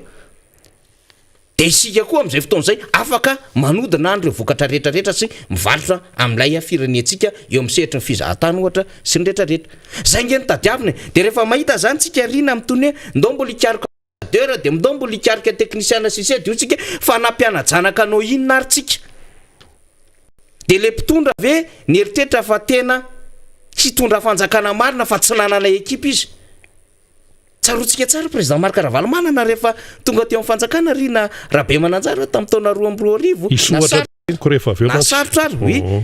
fa tena dia nametraka izy tia prime ministre fa hatramin'ny farany tsingiky amin'ny prime ministre nanana teknisianina marobe izy zay azony antoka atao anatin'ny sehatra rehetrarehetra ny tadiavina na mety tao anatin'ny orinasany zany na etsiny zany na tety ivelany dia reny teknisiany reny tompoko no mbola miasa eny amin'ny sehatra iraisam-pirenena ray amin'izany ivoasina Razafy Mahefa ohatra zay mivokarina produit malagasy fa mivokarina le produit le tiantsika tenenina zany le tena olona malagasy tanora malagasy zay ny volavolaina dia tonga lehibe teo amin'ny sehatra iraisam-pirenena nomena andraikitra sy fahatokisana tao anatin'ny gouvernemanta ohatra zany teneniko zany fa marobe zany na ny chief of staff tamin'izany fotoana zany ary misehatra eo amin'ny sehatra iraisam-pirenena sy ireo tanora zay nomena andraikitra tamin'izany fotoana zany zay nge natao hoe ekipe dia hiatrika indray zany ianao présidentiel manaraka dia fafantatra hoe ity no ano ataoko premier ministre, ity no atao ministre ny agriculture, ity no atao ministre ny infrastructure na ny resaka travaux publics asa vaventy, ity no atao ministre ny défense, ity no atao ministre ny azokaroana izy. Fa le technicien atao anatin'le département ministérialy be da be no technicien malagasy nianatra amin'izany dia amay dia ekipa ny anaran'izany ekipa fa rehefa aveo ianao mi-renforcer am'ireo ekipa reo amin'ny alalana formation nataon'ny fitondrany président Marc Ravalomanana zany tamin'ireo ministre reo, tamin'ireo chef de région reo, tam'voaniaigna chef de région io dia nomena fiotoa tompon'andraikitra isaky ny faritra samy hafa ireo. Zany ny atao hoe fitantanana ny raharaham-panjakana, zany ny atao hoe fitondram-panjakana. Ny ekipa no miasa ao anatin'izay dia rehefa mandinika zany tsika rina ampisaina tsy miangatra maso mijery mahitsy be dia ozy tsika hoe tena tsy niomana hitondra fanjakana le fitondrana satria mbola hikaroka olona izy kay aty amin'ny rotaona sy tapany hiditra amin'ny fahatelo taonany ary tsy vita nikaroka olona izy mbola tsy manana programma matotra akory ny kay izy fa mbola fampilendalandala resaka tamin'ny propagande fotsiny le UM satria na le plan émergence Madagascar ary le PEM hitondrana le UM tsy vita no mitondra azy teo amin'ny sehatra nasionaly hoe ndao fa hoentina izy tamin'izany moa zany dia mbola manoratra ireo ministre arakaraka ny programme samihafa sy ny velorano. Inona ny resahana amin'izao fotoana izao araka ny velorano flo, araka ny velorano flo fa ianao mahita fotsiny amin'izy hoe velorano inona moa ty resahan'ity sy le hoe projet présidentiel tsy fantatro intsony zany le izy amin'ny akabeny nefa misy an'le programme général de l'État PGE zany zavatra misavoritaka zany amin'izao fotoana izao zany hoe eny an-dalana mikariko ekipa fa le zavatra ataon'le ekipa tsy fantatry le ekipa mazava tsara inona le izy dia eo zany mahatonga antsika mieritreritra foana ny amin'le hoe ny fanjakana re tompoko dia tsy hiran-doaka ka andrikandramana fa rehefa tsy niomana hitondra fanjakana fa tsy miprograma ihany hitondra fanjakana tsy ny fihitrehana hoe aizanao hitana lalam-bola fa ekipa no hitandrana an'izy raha tsy travail d'équipe tsy tafavoaka ohatran'izany ge manao baolina na hidribla tahaka ninona ao ary ianao na dia mahay tahaka ninona ao ary ianao fa tsy rehefa tsy misy travail d'équipe io Rina Rabemananjara ka misy passeur mahay, misy mpanipo mahay, misy mpanosika tsara aty ampovoany, misy vodilarana tsara mahay miandry hoe tsy hatongavan'ny atako tongana, misy mpiandry tsatokazo mahay mametraka tsara ny ataky avy aty arina hoe atosika avy aty io na hoe stomy io aloha misy entraîneur mahay satria kana tsy ampy ny vidanana fanafody sy ny sisa dia inona natao andao aloha ranga 1660 metre nano ratany zareo an'izy ile izy mboatra ngezangeza kokoa manonona azy impolo senjato sy arivo metatra fa rehefa tononona angala izy 1 kilometre 600 tsisy dikany ngely izy amin'ny tena zavatra nataony hafa tsy hoe le lalana tsisy dikany le fanonona anazy ny amin'le hoe mihoatra nataony hafa dia nivoizin-jareo hoe 1660 metre dia ne lava be mihitsy ny zany fa 1 kilometre tompoko zavatra mbola tsy nahita mihitsy hoe Macron nitokona 1660 kilometre metre zany tsy mbola nahita Macky Sall flo Sénégal nitokana 1660 metre aroka mihitsy ay zara misy fotodrafitrasa tokanana filoatra zany zay mieritreritra tsika hoe tokony gouverneur no mitokana an'ireny tsika moa mbola iresaka rehefa aveo amin'izay kalalan'izay fa mino fa anakambaran'izay koa ny deputentsika rehefa verabekijana satria izy mandeha amin'iny RN 44 iny malala hoe efa mba firy moa zao vita fa raha mifahafantarako rina arabe mananjara ny tena hoe lalana vita an'le fitondram-panjakana tena hoe vita mba hoe goudronné na réhabilitation io zany na réfection io na nouvelle construction io mbola 20 km eo mbola tsy navity ty fanjakana ty hoe 20 na 100 km fa mbola eo amin'ny 20 km eo nitokanana tany Antsiranana ne 18 km aty amin'ny Sapanandalana makany Ramena tsy fantako hoe firy zany le atsy amin'ny RN 44 rehefa goudronné io miangy aty Amboasary sy mboka moa mahafantatra an'izany tsitsika resahana amin'izany de hoe raha ohatra ka mieritreritra zany ny fanjakana fa tena koaingam-pandeha le TGV de isika hoe tena mbola mieritreritra sika fa ny sarety ary no aingana noho ny TGV raha eto Madagasikara zay zava-misy tsy azo sakana zany na tsy azo ditsitsy zany zava-misy ahoana ny resahantsika mihitsy ny am'le hoe anana fampandrosoana aingy antsika tsika raha mbola mikaroka olona akaiko izy tsy manana ekipa ary hitantsika io frustration be dabe io ary tsy isika namorona an'izany fa izy ao anaty be mananjara hoe raha TGV daholo de efa nandroso aingy amin'ny Madagasikara ko maninona tsy atao TGV daholo ary dika zay mbola tsy le TGV dika zay mbola ekipa taty amin'ny hafa zany tena mbola kilalaon-jaza ny eritreretinareo an'le fanjakana satria raha mieritreritra le fanjakana fa zava-dehibe ny hitondran'le firenena de efa nanana ekipa izy zay le izy fa tsy raisy no zava-dehibe le fitondram-panjakana fa raisy ny otrony hoe famprevena olona fotsiny de zao rehefa mampiseho makety izy rehefa manao démonstration kely izy rehefa manao échantillon kely izy rehefa miazakazaka kely izy amin'ny lalana zay koa nge izy vao niazakazaka hatramin'izay président Didier Ratsiraka tsy zazika niazakazaka foana izy hatramin'izay président Marc Ravalomanina mba miazakazaka tsara mihitsy izy vainginy izy zao niazakazaka tamina fifidianana teto amin'ny tanàna teto fa zay le filovana miazakazaka de io moa le mpanoana le fitondra tena mahafinaritra be fitsikin'le filoha sy ny sisa ny solomaso izy de etrany tonga de midina vidim-piainana mahita an'le filoha miazakazaka fa reny zany le tenentsika hoe zavatra aseho am'le aingo tsara fotsiny reny hanakomana le zava-misy amin'ny akapem fa mbola resaka tontolo ny lalana atsika rehefa veorina fa zay ataontsika an'le hoe tsy manana ekipa le fanjakana ary tsy manam-bola ihany ko hiatrehana zao rehetrarehetra eo de inona ny efa rany vao nytenenirina teo zao ny efa overanga no manaitra ny resaka valala resaka karatany ery Ambohidratrimo mbola tsy maintsy iarahana amina partenaire resaka lalana io resahantsika ny banque européenne d'investissement sy ny Union européenne ny resaka anao iny ty ambulance apiditra ambulance eto Madagasikara dia fiara-miasa amina bailleur ny resaka PAM manaitra ny amin'ny hoe mila tsinjovina na resaka 520 000 na ino moa tamin'ny conseil des ministres farany teo ty na produit nutritionnel spécialisé zany hoe tsy miaina misy zany le malagasy raha tsisy mpamatsy vola fa inona ny ataon'le fitondram-panjakana de nao maheno isan'andro hoe na vita trano ondra ianina na vita espace ondra ianina na moka automobile Porsche manja be ondra ianina na vita na misy V8 io ne Prado manko efa tsy malaza tsondray zao riny fa Porsche Cayenne sy ny sisa malaza am'izao fotoana zao sy karazana iny ty voiture italienne ty sy ny sisa maro be zany lafo fa zao le vaoka tsy mahatakatra an'izany fa izy mahatakatra an'izany de zay le raha rina mampalahelo mampalahelo fa tsy maintsy tenenina ihany koa le izy anefa somary verina kely na manafaniry amin'ny resaka hoe diplomatie teo tamin'ny président Ravalomanana vao hiakatra eo amin'ny fitondrana mihitsy tamin'ny fotoanandrony de efa fantatra daholo ny ekipa zany indrindrandrindra hoe ao anatin'izany hoe diplomatie malagasy zany akoatrany hoe mpikambana ny gouvernement iza natao an'izao iza natao ministre ao iza natao an'izao dia efa fantatra ihany koa hoe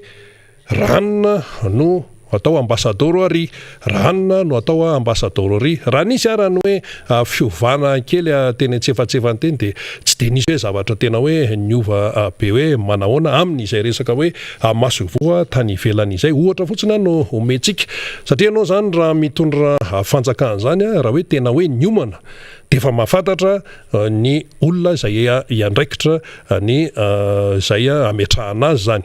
ka raha tamin'ny fotoana ny akara ny président Marc Ravalomanana teo amin'ny fitondrana dia efa fantatra de melo fantatra zany le ekipa hoe ranona no atao ambasadoro any États-Unis ranona no atao ambasadoro any France ny antsika moa Frantsa foana koa no tena voaresaka matetika ny ambasadoro Afrika Atsimo ny ambasadoro any Allemagne ny atao ambasadoro any amin'ny Nations Unies any amin'ny Union Européenne ny any Russie ny ao Maurice ny any Chine efa mipetrapetraka daholo tamin'izany fotoana zany ny olona izay apetraka amin'ireny toeran'ny ambasadoro reny ary fantatra hoe mafea an'ilay andraikiny fa tsy hoe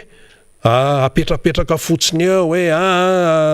pray atoko na hoe resaka kinamanamana tsy izay mihitsy fa tena resaka fahaizana tena avoleta mihitsy no takina amin'ny fanendrena andrenya olona ireny fa tsy zavatra hoe mandeha ho azy ao anatin'izay ame ohatra namafisana an'izay mba ahafahantsika hoe mampitalo zany satria tsika tsy maintsy mampita foana na ahoana vao niakatra teo amin'ny fitondrana ny président Marc Ravalomanana dia efa fantatra hoe ranona no atao ambasadoro raha isika ohatra hoe Chine ohatra mialatsiny tsy maintsy anonona anarana kely eto satria olo-pirenena ihany koa moa zareny ary nanana andraikitra lehibe amin'izany hoe andraikitra ambasadoro zany rehefa ministra anao dia mipetraka foana ny anaranao hoe ministra tamin'izao taona rehefa prime ministre anao dia mipetraka foana ao amin'ny tantara ny anaranao hoe prime ministre tamin'ny zao taona fa ny ambasadoro ihany koa dia mipetraka foana ny anaranao hoe efa ambasadoro ny Madagasikara tary amin'ny firenena tahaka an'izao ary ny ambasadoritsika ohatra tany Chine tamin'ny zany fotoana zany dia Andriamatoa Sikona Victor ary dia izy no nisahana zay diplomasia eo amin'ny Chine sy Madagasikara izay tamin'ny zany fotoana zany tany amin'ny taona 4.5 tany ny ambasador sinoa teto Madagasikara dia vehivavy Ramatoa Baozaingy ary tena aingana mihitsy ny atao hoe fivoaran'ny fifandraisan'ny Chine sy Madagasikara tamin'io vao mivoaka crise vao mivoaka ny 2002 fa tena aingana ny fiaramiasa teo amin'ny toe-karena zany ary rehefa miaramiasa ianao dia samy mahazo ny tombontsoa tsy hoe ny anankiray ihany no mahazo tombontsoa na hoe ny anankiray ihany no mahazo tombontsoa fa samy mahazo tombontsoa zany na ny andaniny sy ny ankilany dia matotra izay fiaramiasa zay ary ny azakazaka be ary tao anatin'izany no nisiny fitsidiana ofisialy na visite d'état nataon'ny président Marc Ravalomanana tany en Chine voarakitry ny tantara zany tsy tonga ho azy tompoko ny visite d'état ataona filoham-pirenena tahaka an'izany fa eo dia eo ny fahaiza-manao ny ambasador zany ao amin'ny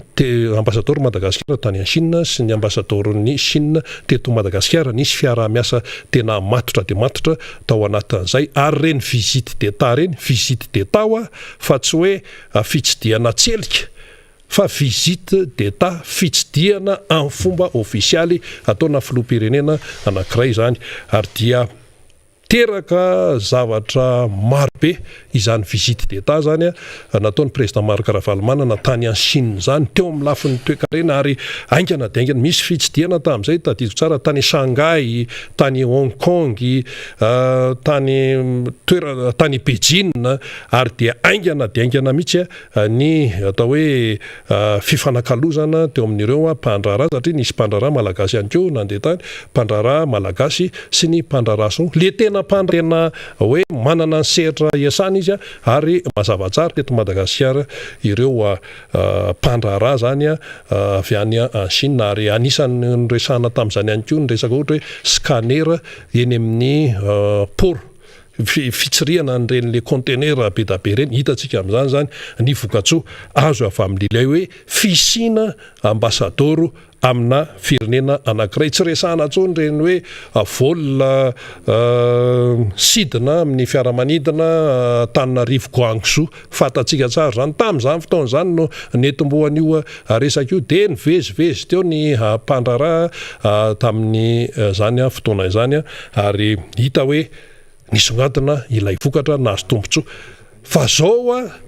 mbola betsaka ny firenena tsy ananantsika ambasadoro dia conclusion zany azo amin'tinana an'izay namana faniry satria andray ny député Rabekijany ianao afaka minitra vitsy fa mitinana an'izay zany de ny hoe ny tsy fananana maso ivo amina firenena anankiray na amina sehatra raisam-pirenena dia miteraka tsy fandrosoan'ny firenena na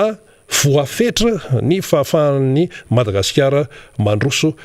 amin'ny lafiny sy amin'ny resaka amin'ny fifandraisana amin'ny any ivelany zany apatsahivoko fotsiny zany lay tamin'ny resaka hoe Chine sy Madagasikara teo ny président sinoa tamin'izany fotoana zao tsy le président am'izao tsy inga Xi Jinping fa Andriamatoa Hu Jintao tamin'izany ary de tena matotra mihitsy ny fifandraisana tamin'ny izany fotoana izany fanjakana rotota satria naninona satria président Maharakara manana vao tonga teo amin'ny fitorana de fa nanana ekipa izy ranona no atao ambasadora tena niasa matoa zay indrindra tena niasa matoa nisy an'ireny vokatra azo sapaitana an'ireny itsika mantsy miteny hoe ahoana koa moa no afaka eritreretana izany de omena ohatra zany isika ohatra mivaingana afahantsika mahita hoe rehefa misy ny ambasadora amina firenena anankiray ka mahay niasa ny tsara fa tsy hoe ekipakipa ihany koa no apera koa de andeha aninony ity izy andeha itsikilo zay ataon'ny RMDM Mariananarivo fotsiny na ohatran'izany tsy izany ene le izy fa tena hoe jerevo lay ampandrosoana an'le firenena satria andaniana vola zany ireny ambasador reny ihany koa fa tsy hoe mipetrapetraka fotsiny amin'izao ianao zao ohatra hoe atao ambasadeur any amin'ny faritra Magreba ohatra de olona mahalala tsara n'izany tontolon'ny arabo sy ny hoe mahay mifandray amin'ny tontolon'ny any Magreb zany no atao fa tsy hoe olona petrapetraka fotsiny ohatra fotsiny moa iny ary tsika manana olona spesialista amin'izany ohatra zany ka dia zay moa zany zavatra tsy maintsy nytenenina satria zava-misy le izy mba tonga tsika voaka malagasy tsy ho topotra amin'io namana faniry eny ara Rina Rabe Mananjara mahafinaritra maheno zany adevitra zany satria ekipa no resahantsika zany zay le nyteneny président Ravalomanana raha miteny hoe aza matahotra nareo izy fa mahita vahaolana ditika an'izay vahaolana eo amin'ny lafiny diplomatie vahaolana ara-politika lehibe vahaolana eo amin'ny lafiny resaka réconciliation vahaolana marobe resahanao anatin'izany satria dia efa misy zavatra marobe efa voadinika ao anatin'izany adevitra ary matommy teny mpanohatra hoe izorana ny Repoblika fahadimy de efa vahaolana zany ary efa voadinika ny ekipa andinika n'izany Repoblika fahadimy zany sy andamina ny lalam-pandrenana ho atolotra ho an'ny vahoaka malagasy zay nge natao hoe miomana hitondra fanjakany fa tsy mandendeho azy amin'izao fotoana zao zay ny amin'iny amin'ny akabeany fa efa eto akaiketo moa ny député Rabekijana izay mianaka ataoko mianaka satria raha mandringe député Rabekijany avy any Parafaravola député Rabekijana mamangy amin'ny fahoriana aloha satria raha ny vaovao fantatry maran'io to namony délégué ny communication any Parafaravola ianareo any amin'ny district ana Parafaravola de everina zany fa mba tsara ihany mba mitondra zany satria pampitany serasera zany ary zava-dehibe maromaro zavatra resahantsika eo lalana famelohan'izay resaka kely fitandrona amin'ny filaminana fa miaraba aloha député Rabekijana avy any Parafaravola vao tonga mihitsy ianao io de efa niazakazaka ety amin'ny ara-manono tonga soa tompoko sotra betsaka namana faniry ary miaraba ny ekipa miara-manonja rehetra indrindra nareo amin'ny teknisianina atao amin'ny miara-manonja eto dia manao kokoa manokana ny vahoaka any amin'ny distrikana Parafaravola ary misy tena nangataka mihitsy zareo any Andreba commune rurale Andrebakely avaratra zay le Andrebakely zay tena nangataka mihitsy mba ataovy kokoa zay monsieur le député fa tena tsy tsy miala amin'io miara-manonjo io ary tena miondana no miara-manonjo io mihitsy fa dia kokoa manokana ho an'ny vahoaka ao amin'ny commune rurale Andrebakely Avaratra fa nangataka manokana moa zany rahapainareo rehetra any zany dia miara aba ny vahoaka manerana Madagasikara sy any ampitan-dranomasina satria zava-dehibe ho an'le vahoaka tia miara-manonja ty zany ny amatarana ny vaovao tena marina eto Madagasikara ary tsy manafina ny vaovao mihitsy eto Madagasikara ka dia misy sorana manokana ianareo ekipa teknisiana rehetra ato amin'ny miara-manonja zay le voambolana hoe ekipa mahafinaritra be zany satria ekipa miara-miasa dia mampahomby zany sorana député Rabekijana sady miraba tonga soa tsara aloha zany mampafantatra fa tokony misy zany fivorena fa ho hitantsika eo entsika moa zany fivoarana vaovao ny syndicat ny anivon'ny police pirenena zany zay mieritreritra hanatanteraka fivorena amty androany ity zany andinika mikasika anyty resaka tontolo misy an'izy ireo ty zany nanokory misy an'izy ireo ao anatin'izany ny resaka affectation ny resaka fitaovana ny resaka karama ihany ko raha ny loharambavao zay mba niazantsika notrandrana zany eo anivon'ny polisy pirenena ny fanamarena tsara atao dia ny anisany tena miasa mafy ny anivon'ny polisy pirenena saingy mijaly ara-pitaovana de zay zany anisany hodiny an'izy ireo ny resaka karama ihany koa dia tany amin'ny taona 3 tanoany no atsaraina tamin'ny andron'ny président manana tena natsaraina ny karamany sy ministra mialatsiny manonona anarina ministra Mady tam'izay fotoana zay tsaroany polisy tsara zany fikitian'zany ary metsaka ny adevitra tamin'izany de hoe tena kory miasa reo de mba mendrika mba hatsaraina zay mba mampetipety azy mitovy any rehetrarehetra ihany fa mba noezahana zany mba hamparisidisika satria nahatsapany hoe ilainy zany tontolo mifandripahalemana izany indrindra an-tanan-dehibe zay esany eo anivony zany polisy pirenena zany dia mijery an'izany am'izao fotoana izao dia faralahy eo anivon'ny fitandrona filaminana raha ny polisy pirenena mbola hitondrantsika adevitra zany député Rabekijana ny amin'ny hoe fanahoana ny faralahy satria dia any amin'ny ambambany any lay lafin'ny karama zay mba izy ireo am'izao fotoana izao dia ao anisan'ny lahadinika zany syndicat izany ny syndicat moa zany de hoe miaro an'ilay kory sy ray asa sy ilay asarobidin'le asa arak'izay nanaovana zay hoe fianianana zay sy ny lafiny amin'ny akapiany de hoe ny resaka fiarovana ny vahoaka zany ka hitantsika eo moa zany vaovao samihafa fa nataontsika kely fampidirana ihany zany satria vaovao moa zany dia ifampizarantsika izany rehetrarehetra zany atsiaritsalovan'izy ireo hoe mba tsara raha mba hatsaraina ity satria miakatra ny vidim-piainana miakatra ny fari-piainana ary betsaka ny fandaniana am'izao fotoana izao de hoe mba tsara raha mba kitian'izany mba hisy fiatraikany any anatin'ny posy ary zay nge ny irarian'ny mpiasam-panjakana ihany ko satria tafiditra anatin'ny mpiasam-panjakana tony resantsika tony le hoe le alignement na grille indiciaire fa tsy ampy tsony ty resaka 10% hoe 8% hoe 7% ty tamty moa zany tsy hitako hoe nisy fiakarana député Rabekijana sady tsisy fa tsisy le fiakarana zay zany manahirana le izy tsy ampy ho an'ny taux d'inflation ny fiakaran'ny vidim-piainana manoloana ny pouvoir d'achat lay karama kely nyraisan-draha malagasy am'le 200 000 ariary ho an'izay misitraka an'izay fa ny tsy misitraka an'izay moa fa ambomboniny azy mbola tsy afa-miaina koa zany parenthèse iny député Rabekijana fa nandeha lalana ianao avy any de mihinao fa iresaka lalana antsika rehefa avy fa atombohana azy aloha député Rabekijana dia ny zava-misy tany amin'ny faritra avaratra tamin'ny faran'ny herinandro teo zany dia nifitokanana lalana zay nataony filohan'ny republika moa zany dia tamina lalana iray teo taptanana 1660 mètres zay zany communication ndrareo fa zay moa raha ataontsika amina tena fandrefesana lalana zany de hoe satria rehefa mihoatra metatra metatra dia 1 kilometatra sy 100 metatra zany no tokanana zany tany antsiranana tany de ny lalana zay miazo anko ny ramena zany le torapasika fitsangatsanganana dia 7 zay aty ambanja miazo anantsiranana zany zay zany raha ny fanazavana zay nambara tao anatin' zay devitra zay ka ho resahantsika angatatsika namina teknisiana aloha zany vakitsika daholo reto fanazavana de reto ny idiranay sy député Rabekijana solofery amitsika rehefa aveo zany anatin'ny fanadihadiana sady mitondra vaovao ihany koa Rabekijana zany anatin'izay tontolo nana zay ny le ray aloha fa rehefa aveo ty vakitsika ty namana technicienne le amboniny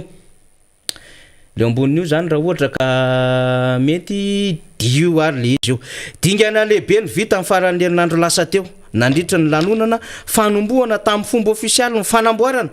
lalam-pirenena fahaenina ny zoma 10 septambra teo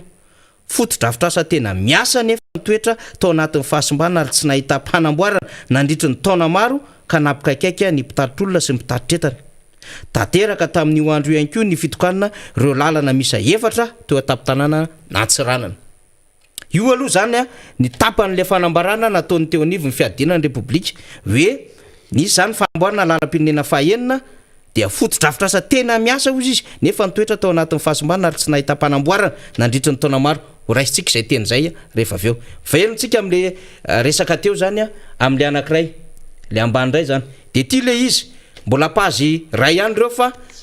fotoana samihafa nanaovana publication fa ity zany publication ambany ty fotsiny raisitsika de hoe nisaotra ny vondrona européenne sy ny BEI de hoe Banque Européenne d'Investissement ihany koa ny flo izay miara miombonantoka amin'ny fanjakana malagasy amin'ny fanatanterahana ity tetikasa ity amin'ny alalan'ny famatsimbola mitetina 5.3 tapitrisa $,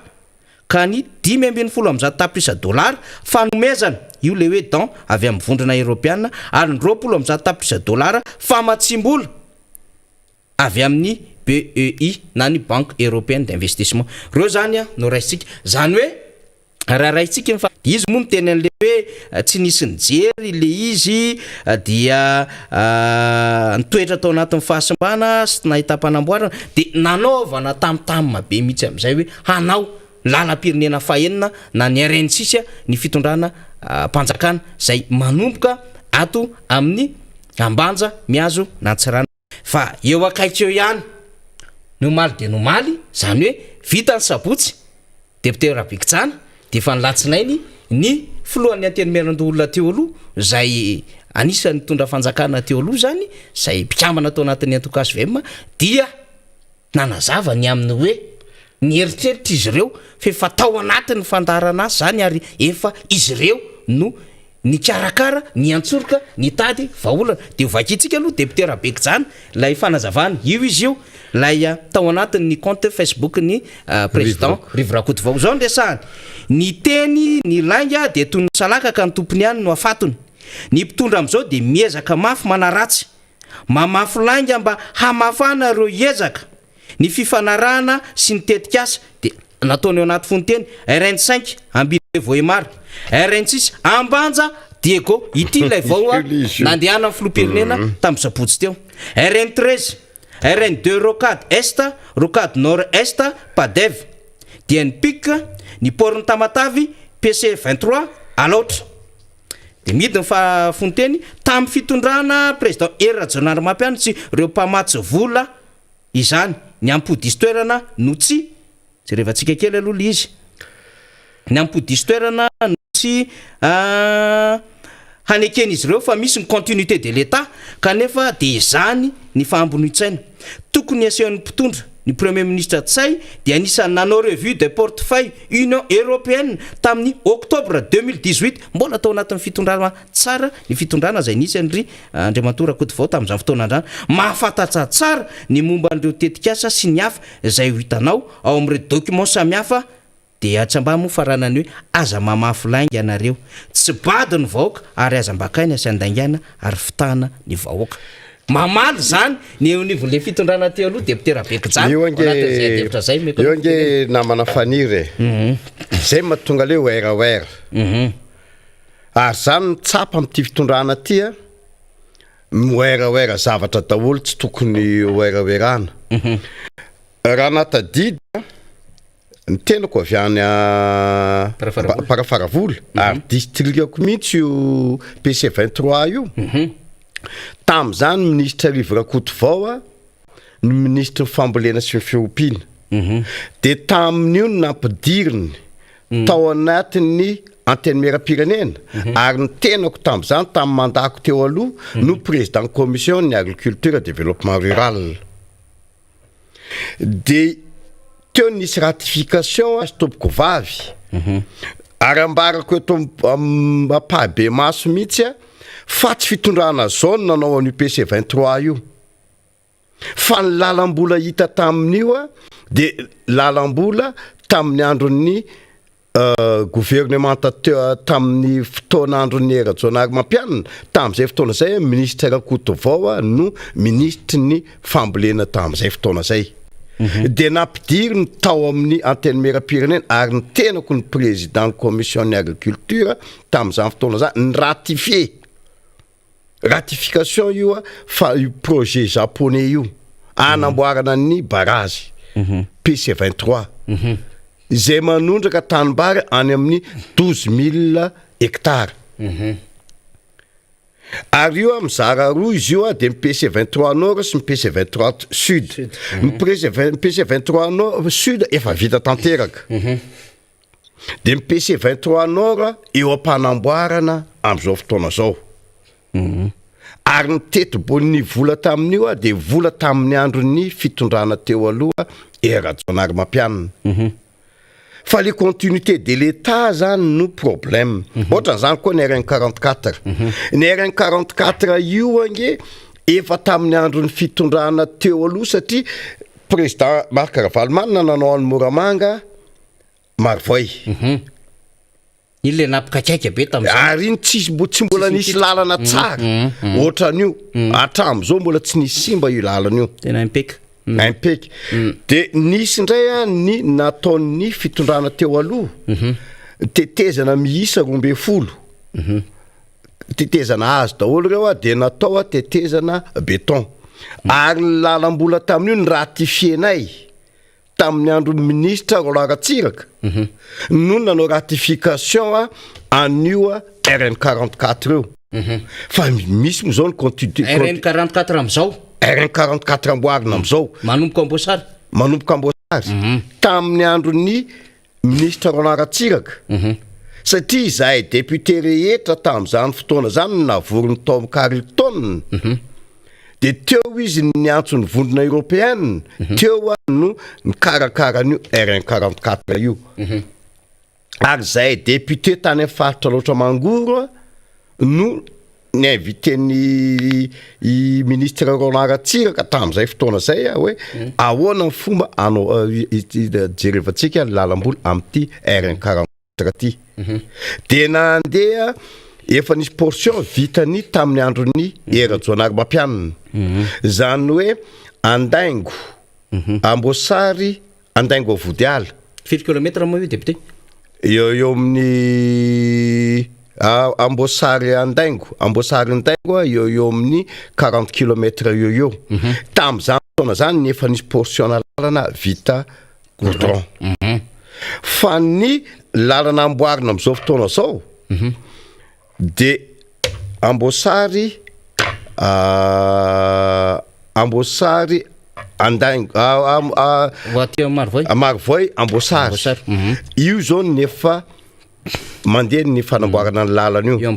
amin'ny 30 km eo na 25 km eo ny vita goudron am'izao fotoana zao de ny avy ety Vodiala makany Andaingo ndray mbola vo manao terrassement zareo mbola vo manomboka ary ny projet tamin'izay fotoana zay ary tokony 3 taona fa noho ny continuité de l'État de tratra nyty fitondrana ty ohatran'izany io resaka korady io rocade lalana rocade io ange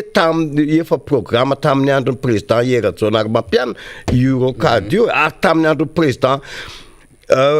Marc Ravalomanana Masay efa nanao an'io Masay io fa zay ny mahatonga anazy teny hoe le oera ny betsaka io efa programme ny fitondram-panjakana izy moa fitondram-panjakana tsy nanao samby nanao do fitondram-panjakana de toizany le mandana fambolena inona zany na ina de fambolena fa tsy tokony hoe oerana zany io resaka fanaovana zava fotodrafitrasy io ia de mitoy antsika député Rabekijana zany ino moa zany vakitsika teo ny andany sy ny ankilany zany de ndao mba akaroatsika kely hoe satria zany ny fanazavana nentin'ny filohan'ny anteny merandolona tamin'izany fotoana zany de hoe efa any amin'ny nay izy io no natao ny fandiniana an'io resaha misy moa zany de hoe ny teny ny lainga de tony salaka voalaza fa natao ny fitondrana telo fa ny zava-dehibe raha isika anatin'an'izy de ny ampodisy toerana ny tsy hanekeny izy ireo fa misy ny continuité de l'état io nresahany député Rabekijana teo io zany ny fambonoitsaina ozy izy tokony aseho mpitondra zany de iverena antsika am'izay zany aty am'le hoe inona moa zany io a lalana zay nresahany io zany a zay resaha de ao zany le nisy an'le programme indicatif national zay ny rahana tamin'ny Union européenne tam'le 11e fed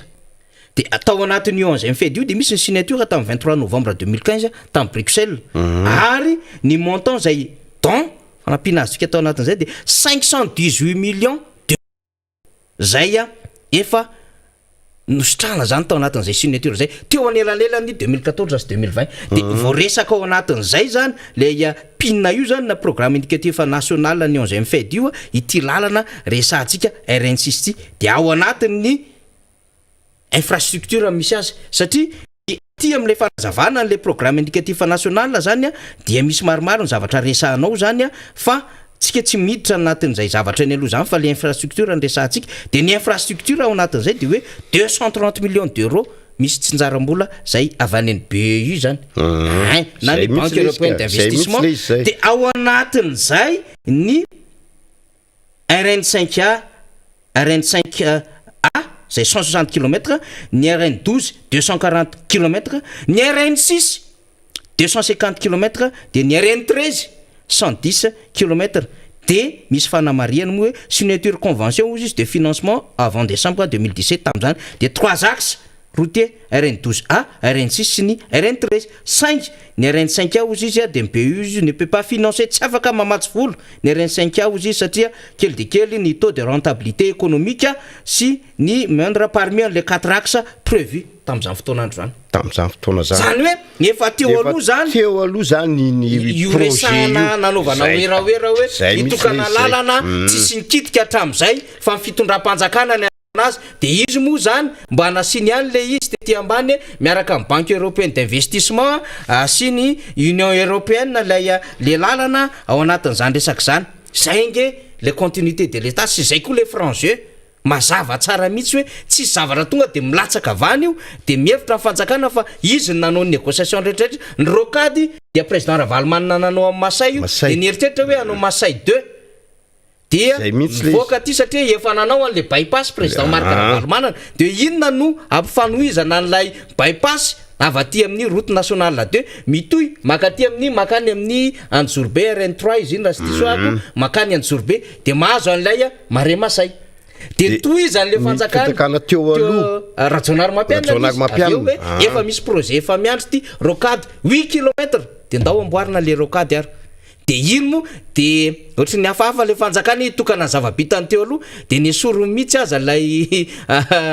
soratra de nihevitra zareo hoe izay nanao an'io négociation io tamin'ny androny teteza mihitsy satria narary fo kely izy tam'izay député Rabekijana hoe ny hafa nanao ny négociation sy ny entamé an'io ary nanomboka ny lalana 2018 de zareo moa le tsy levony vavoniny foana io hoe izy ihany no misisika anao député Rabekijana. Tena zay ho ny hitako mavoanty fitondrana ty namana Faniry betsaka ny fitondrana teo aloha fa tsy mba misehoseho fa ny azy miasa nendry zareo am'ty fitondrana ty zao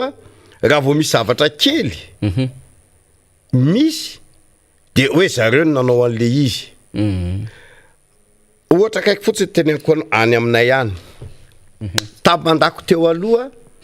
misy an'izay électrification rurale fanazavana jiro any ambanivohitra mba azotsika azy dia misy BETC zay les sociétés nahazo le izy tam'izay fotoana zay izay sy député Gam député Nandilamena satria any amin'ny district Ambatondrazaka nisy an'le le ao Mary Mandroso misy an'le foibe n'le anaovana an'le herinaratra hitaritana an'le rano am'le toerana androka be zay dia tam'izany fotoana zany nisy ny financement européen izay 25% ho an'le entrepreneur 75% ho an'ny financement européen tam'izay fotoana zay sy ny député Nandilamena satria ny député Nambatondrazaka tsy teo tam'izay fotoana zay niaraka tamin'ny vondrona européen tamin'ny zareo européen sy le tompo le nahazo anao le société de tady nandresaka tamin'izareo de raikitra fa ho atao no électrification rurale any faritra loatra mango any faritra loatra de ny district Nambatondrazaka sy ny district na Parafaravola no mahazo an'io io de rehefa natao le izy de 16 commune ny district na Parafaravola de commune ny district Nambatondrazaka de efa mandeha le izy am'izao fotoana zao ary tam'izay fotoana zay 3 ans ny anaovana an'le asa ny durée de vie le asa de tratrany mandany io vahiny moa de mbola eo ampanaovana ka efa mamaraparana an'le asa le entreprise amin'ny alalan'io barazo Nandrokabe io de ale amin'ny alalan'ny barazo Mahery ara ndray misy commune efatra ny mahazo an'io de efa mandeha reo asa reo de am'izao fotoana zao satria efa mandeha tsara le asa le fitondram-panjakana am'izao fotoana zao ndray tady oera hoe izahay ndray nanao an'io asa io nefa fantapoko fantam-pirenena fa tamin'ny andron'ny era Jonary Mampianina no nisy an'io tetika asa io ary io asa io efa tamin'ny andron'ny président Marc Ravalomanana efa nisy nahita ary hitan'io PDG an'io BETC io azo de efa nresaka tany amin'ny ADR tam'izany fotoana zany tamin'ny andro président efa nandeha zany ny projet de ny tena nandehana an'le izy satria mivalide natao amin'ny Assemblée nationale le projet de loi ratification de iny validenay tamin'ny mandany teo aloha zany hoe tamin'ny andron'ny era Jonary Mampianina zany fa namarana an'le asa fotsiny tamin'ny andron'ny président Andry Rajoelina ty zany hoe tsy nitsasatra tamin'io mihitsy zany zao fitondrana zao de lasa zareo ndray nitady oera izahay nanao an'ity aso ihany afa mbola lany député zao afaka manaprofo amin'ny vahoaka rehetrarehetra any amin'ny district na Parafaravola hoe député Rabekijana no nifofotra sy mivelivia nitady niaraka nanao négociation tany amin'io vondrana européenne niaraka tamin'ny entrepreneur zay ny fandeny de efa mirehitra tsara ny jiro am'izao fotoana zao de io ndray le fitondrana am'izao fotoana zao de hoe izahay ndray nanao an'io tetavina atao eo anaty velorano fahafilo moa no resaka ka io ange le vahoaka mafantatra le vahoaka mafantatra de za zao tena sako mihitsy mirereo zany député Rabekijana zany no nanome fahazavana ho an'ny vahoaka tany amin'ny district na Parafaravola tany amin'ny commune enina amby folo de mahazo an'izay eny ary ya tohizantsika le fanazavana satria moa ty resaka lalana zany hoe araka ny teny député Rabekijana teo hoe be loatra le oeraoera n'le fanjakana ka raha tsy azavainy ohatr' zao zany le izy de tsy ho fantatry ny vahoaka le izy hoe tsy mora manao lalana zany na nouvelle construction io na resaka réhabilitation io na réfection na entretien io zany manko mo technique daholo anatin'ny tony resaka lalana tony ka misy adevitra atao matonany be lalana moa zany resahana député Rabekijana de alohantsika aloha mba hitondra proof santuina kely fotsiny resahantsika satria tamin'ny sabotsy manko de hoe 1660 mètres nataony mètre ao le izy fa tsy nataony hoe 1 kilomètre sy 100 metatra de 18 km tsy mampanina inera mbola misy adevitra any resaka commune any ambadibadika any fa andrzareo moa zany fa hoe 18 km le makaty amin'ny Sapanana mandeha makany amin'ny Ramena de hoe fanombohana an'ilay RN6 zany ka zao satria manko miazakazaka le fitondram-panjakana raha resaka fotodrafitrasa zay ny tena manao de mba ho resahantsika kely santuina kely fotsiny le izy hoe taiza hoaiza nataony président Marc Ravalomanana tamin'ny fotoana zay nitondrany ngatantsika ny technicien amoaka azy ny aty amin'ny resantsika zany de hoe santuina ny zavabita amin'ny président Marc Ravalomanana zany tamin'ny fotoana nitondrany lalana vita goudron 9200 kilometre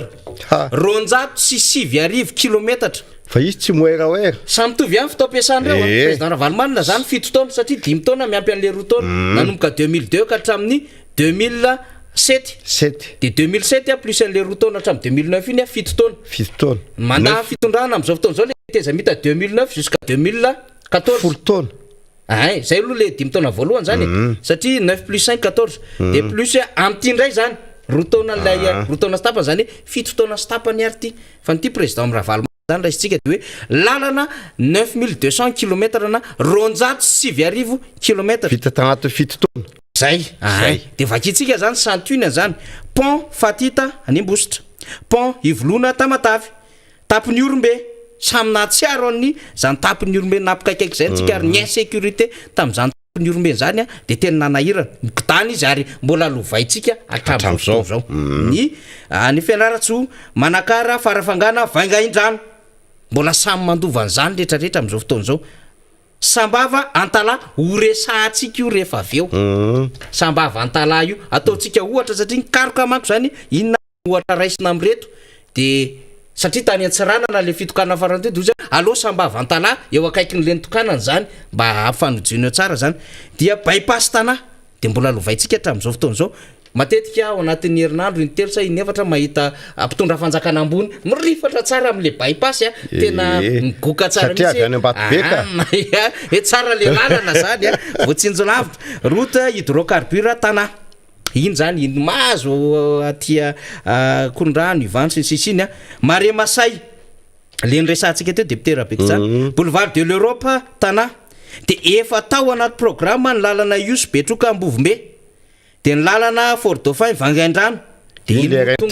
RN13 tonga lay 2009 zany zay nitsangana zany santuina kely reo de ho raisitsika am'izay zany député Rabeky zany ity inona moa zany Sambava Antala de mandraindray eo député Rabeky zany rehefa aveo mba entiny ilazana hoe ny olona mahavita tsy moeraoera sy de iazakazaka de nde ampiseho amitsika hoe na tena ianareo nanomboka fa nyrehetrarehetra tsy nanao ndao ary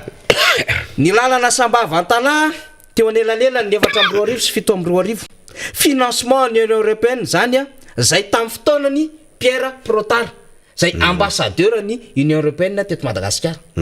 de foitiny ny fotoana mipetrahan'ny Pierre Protard mbola tsaroko tsara mihitsy lay tolorana lamba ho any Pierre Protard sy lay satroka pejy zay tamin'ny zany fotoanandrany tany Antala dia mbola nitohizany Jean-Claude Boidain izy tateorina rehefa lasa Pierre Protard satria zay ny continuité de l'État tsy ao anatin'le fanjakana ihany fa ao anatin'lay mpamatsy vola zany amin'ny alalan'le tompona andraikitry ny asa zany tam'izany fotoana zany de nouvelle construction na fanamboarana manokana mihitsy le RN5 de tiré santy hoe Sambava Antala 7 kilometatra lalana tsara tare mikodana tokolasy tompoko ray zay nitoindray ny ville n'Antala de nisy réhabilitation natao tamin'ny lalana teo Antala teo député hoe Rabeky zany tsika piena 4 kilometatra ny total 2,4 kilometra na 2400 mètres ville Tana mihitsy io eo Tana manodidina eo zany de nisy koa ny arahana tamin'ny Azetipa projet na pavé io autobloquant 1 kilometatra mbola teo amin'ny tanàna ihany zany de nisy ny entretien routier tam'izany fotoana zany tamina ville zany entretien zany de hoe reo fanamboarana reo lalana simbasimba tam'izany de 10,6 km na 10600 mètres no vita tam'izany fotoana zany ary ny entretien routier Antala makany amin'ny aéroport Tsirambato zay 13 km na 13000 mètres de iza no lideran'ny projet tam'izany ny ady dia tao anatin'izany mendrika resantsika zany satria mba homemboninahitra reo niady tam'izany satria efa nandeha ny négociation tany alobe tany de mandeha ny ady teoriana homeo anay amboary ty lalan'ity de tao anatin'izany ny sénateur Badady Roland tao anatin'izany député Zafindrapoly ny député Zanora Andrenay Voarivony tao anatin'izany ny maire Jean Gaston tany Antala zany le équipe miasa tiako Madagasikara zay indrindra ma eo nakakohatra kely za zany tsy mandeha lavitra tsika député Rabeky zany hoe nde hitady ohatra tsika fa izy nakao Antsirana diana de tsika makato sava de ngany enao lalana 1660 mètres de iny enao ny azakazaka mafy de enao nanao an'le hoe ramena mbola devitra kely hoa iny de tena hoe niazakazaka ianao de anao navita fotodrafitrasa fa ato ny olona navita 13 kilometra rotonantalamaka ny aéroport na Tsirambato, navita ny olona 10 kilometra 600 entretien na route teo amin'ny ville, navita autobloquant na pavé 1 kilometre, navita lalana manodidina Nantala 2,4 kilometre, ary navita 89 kilometre taty Sambava Antala fa tsy noera ho anareo tombontsoa anareo.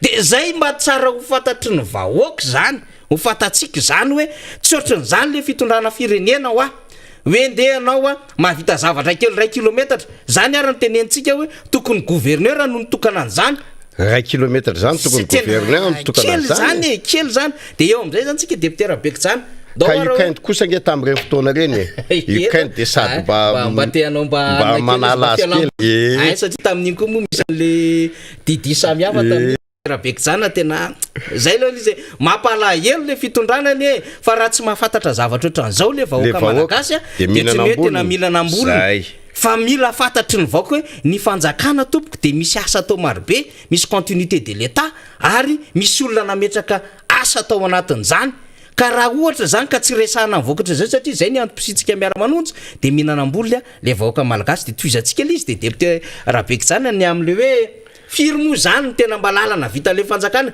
de ndao ataontsika hoe mena gado mihitsy zany le fanjakana. Bon, RN 44 any resantsika teo ndeha ataontsika 30 km mihitsy ary de apivo an'le 18 km laina niazakazana tany ramena de apivo an'le 1 km 600 de tsy haiko mety eo amin'ny firy zany 30 18 eo amin'ny 50 km zany latsaka kely latsaka 400 eo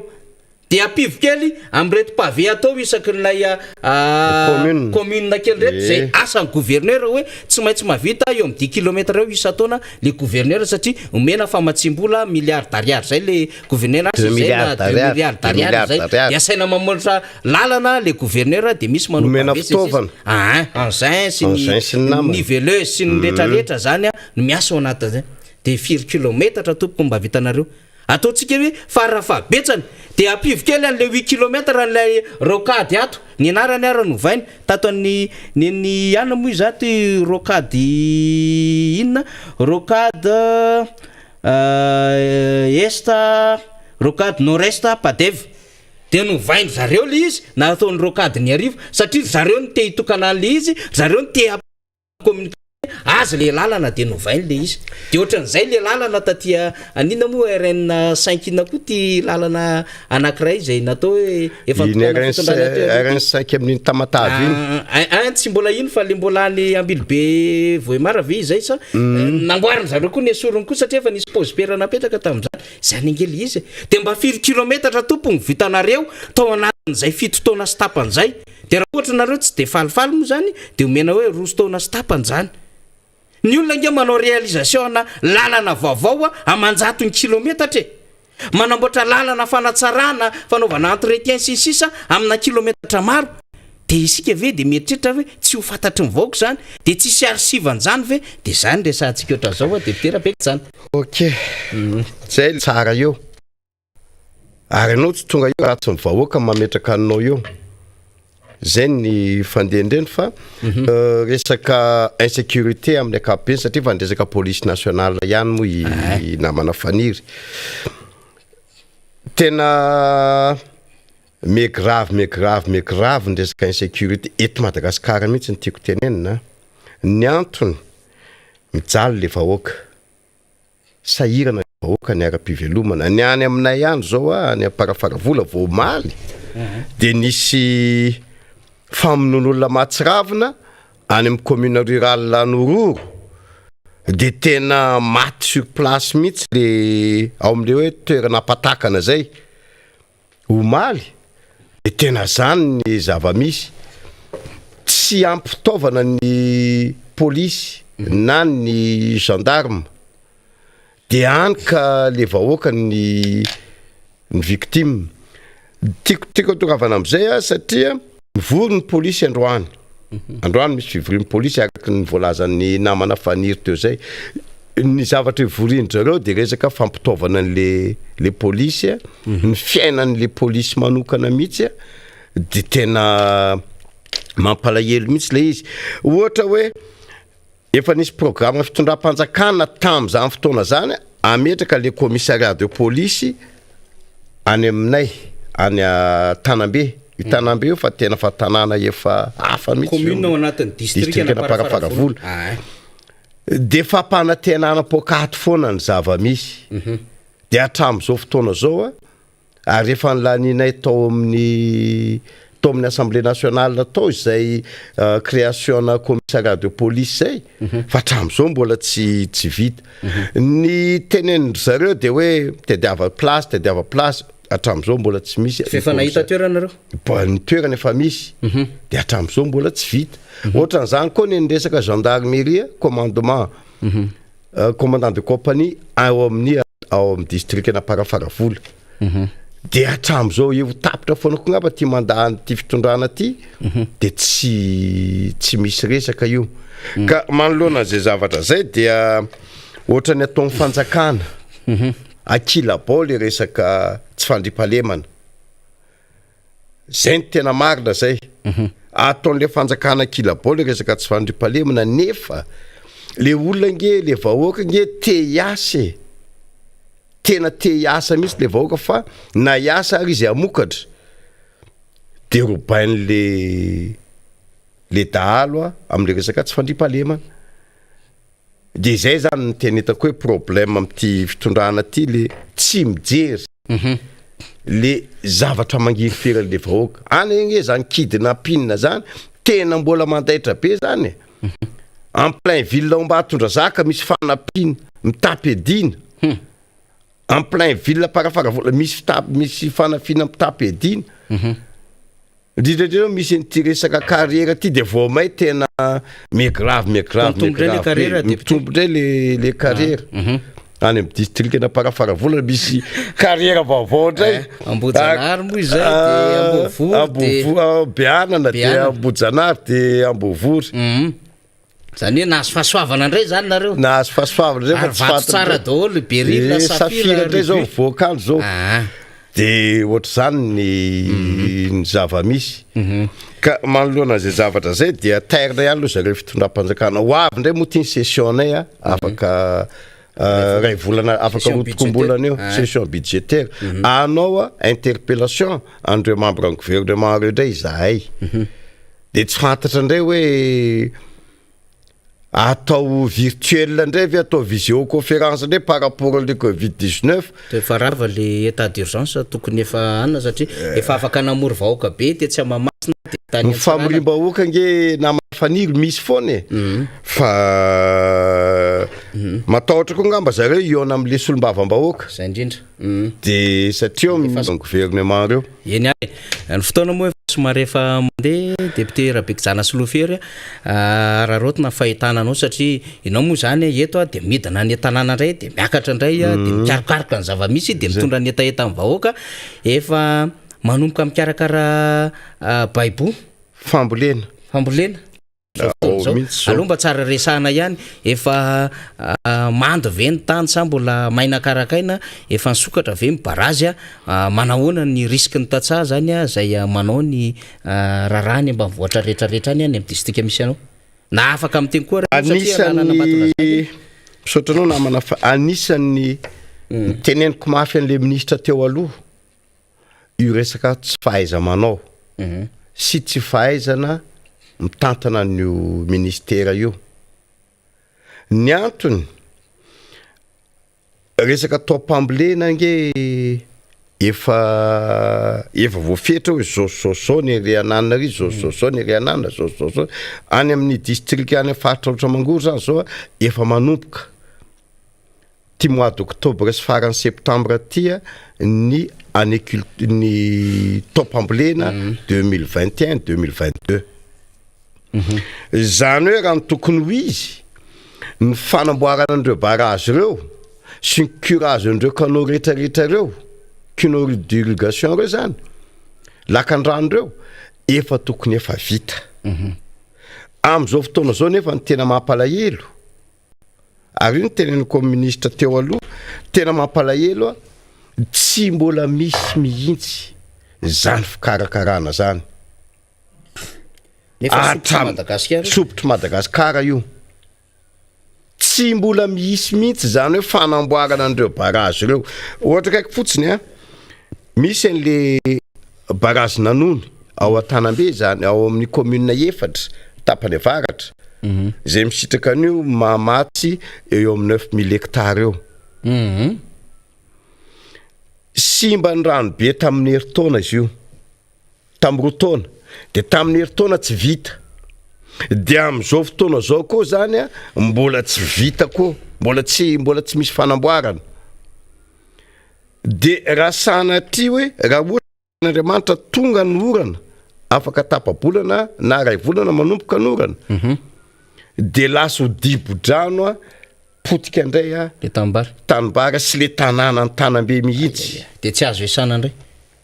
Ny tsy azo esana io ihany fa ny fatolona de ho betsaka indray. Zay le anticipation zay de niana de nzao. Zay no mahatonga ana amin'ny teny an'ity fitondrana ty hoe tsy vonona mihitsy zareo ny hitondra. Zany programme an'asa zany efa tokony efa any anatin'ny PTA.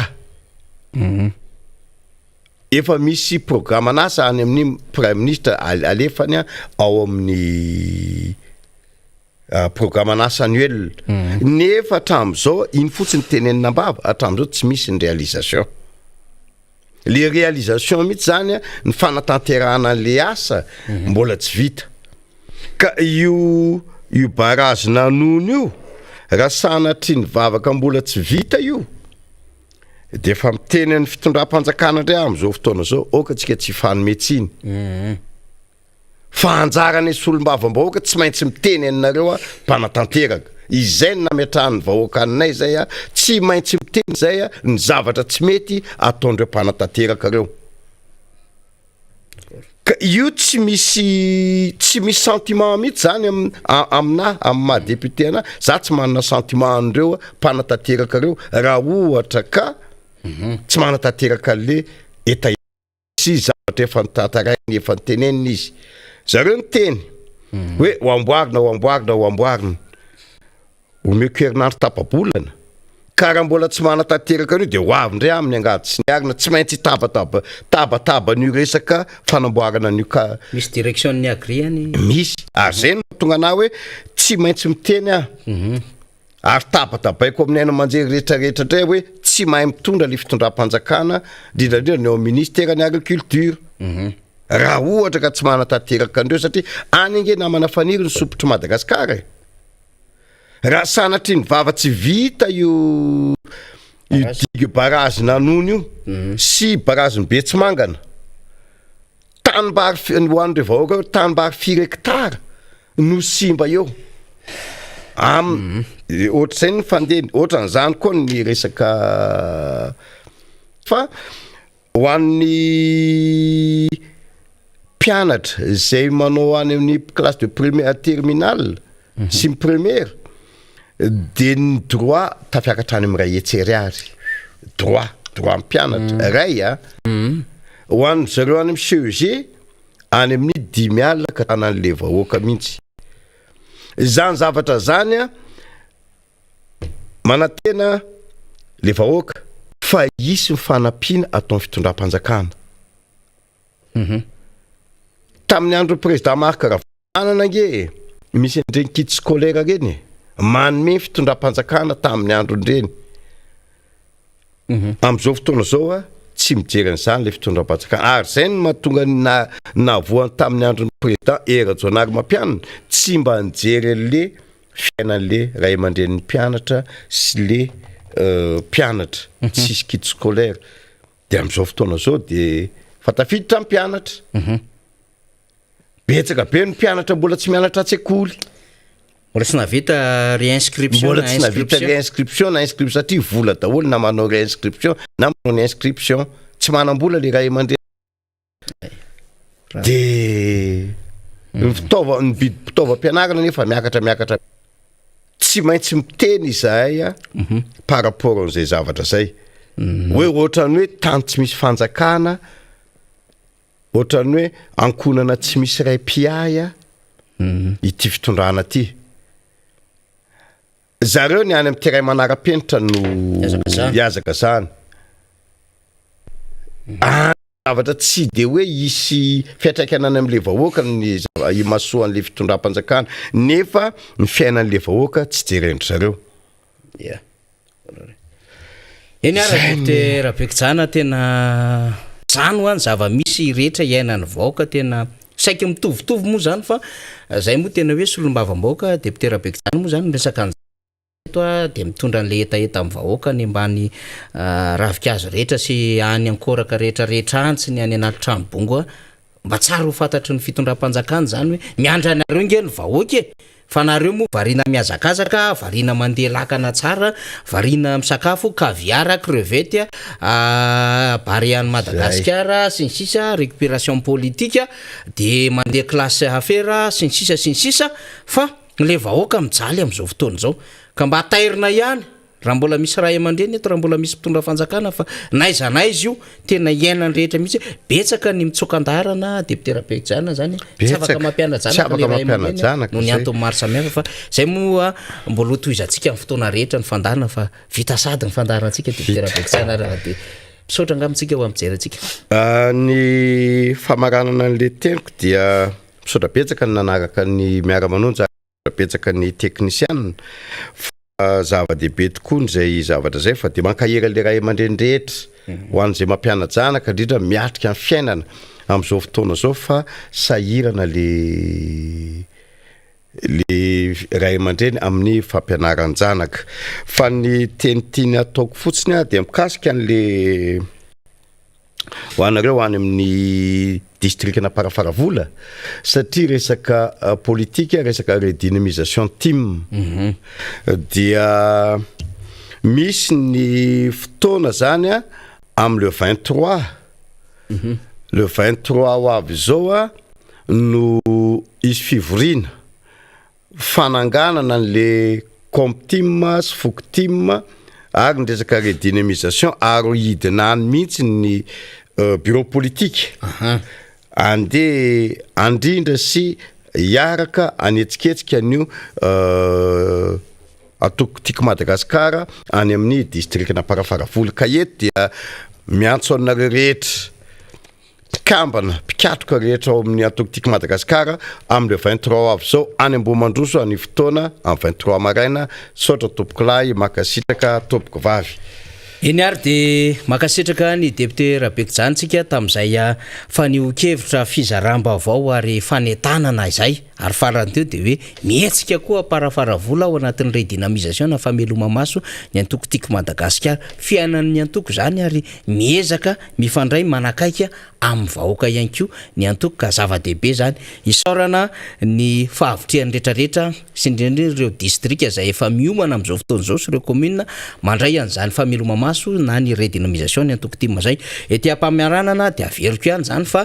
dia amin'ny sabotsy zao no anatanterahana ny gardien parti zany ery amin'ny ankona fialamboly Alasoro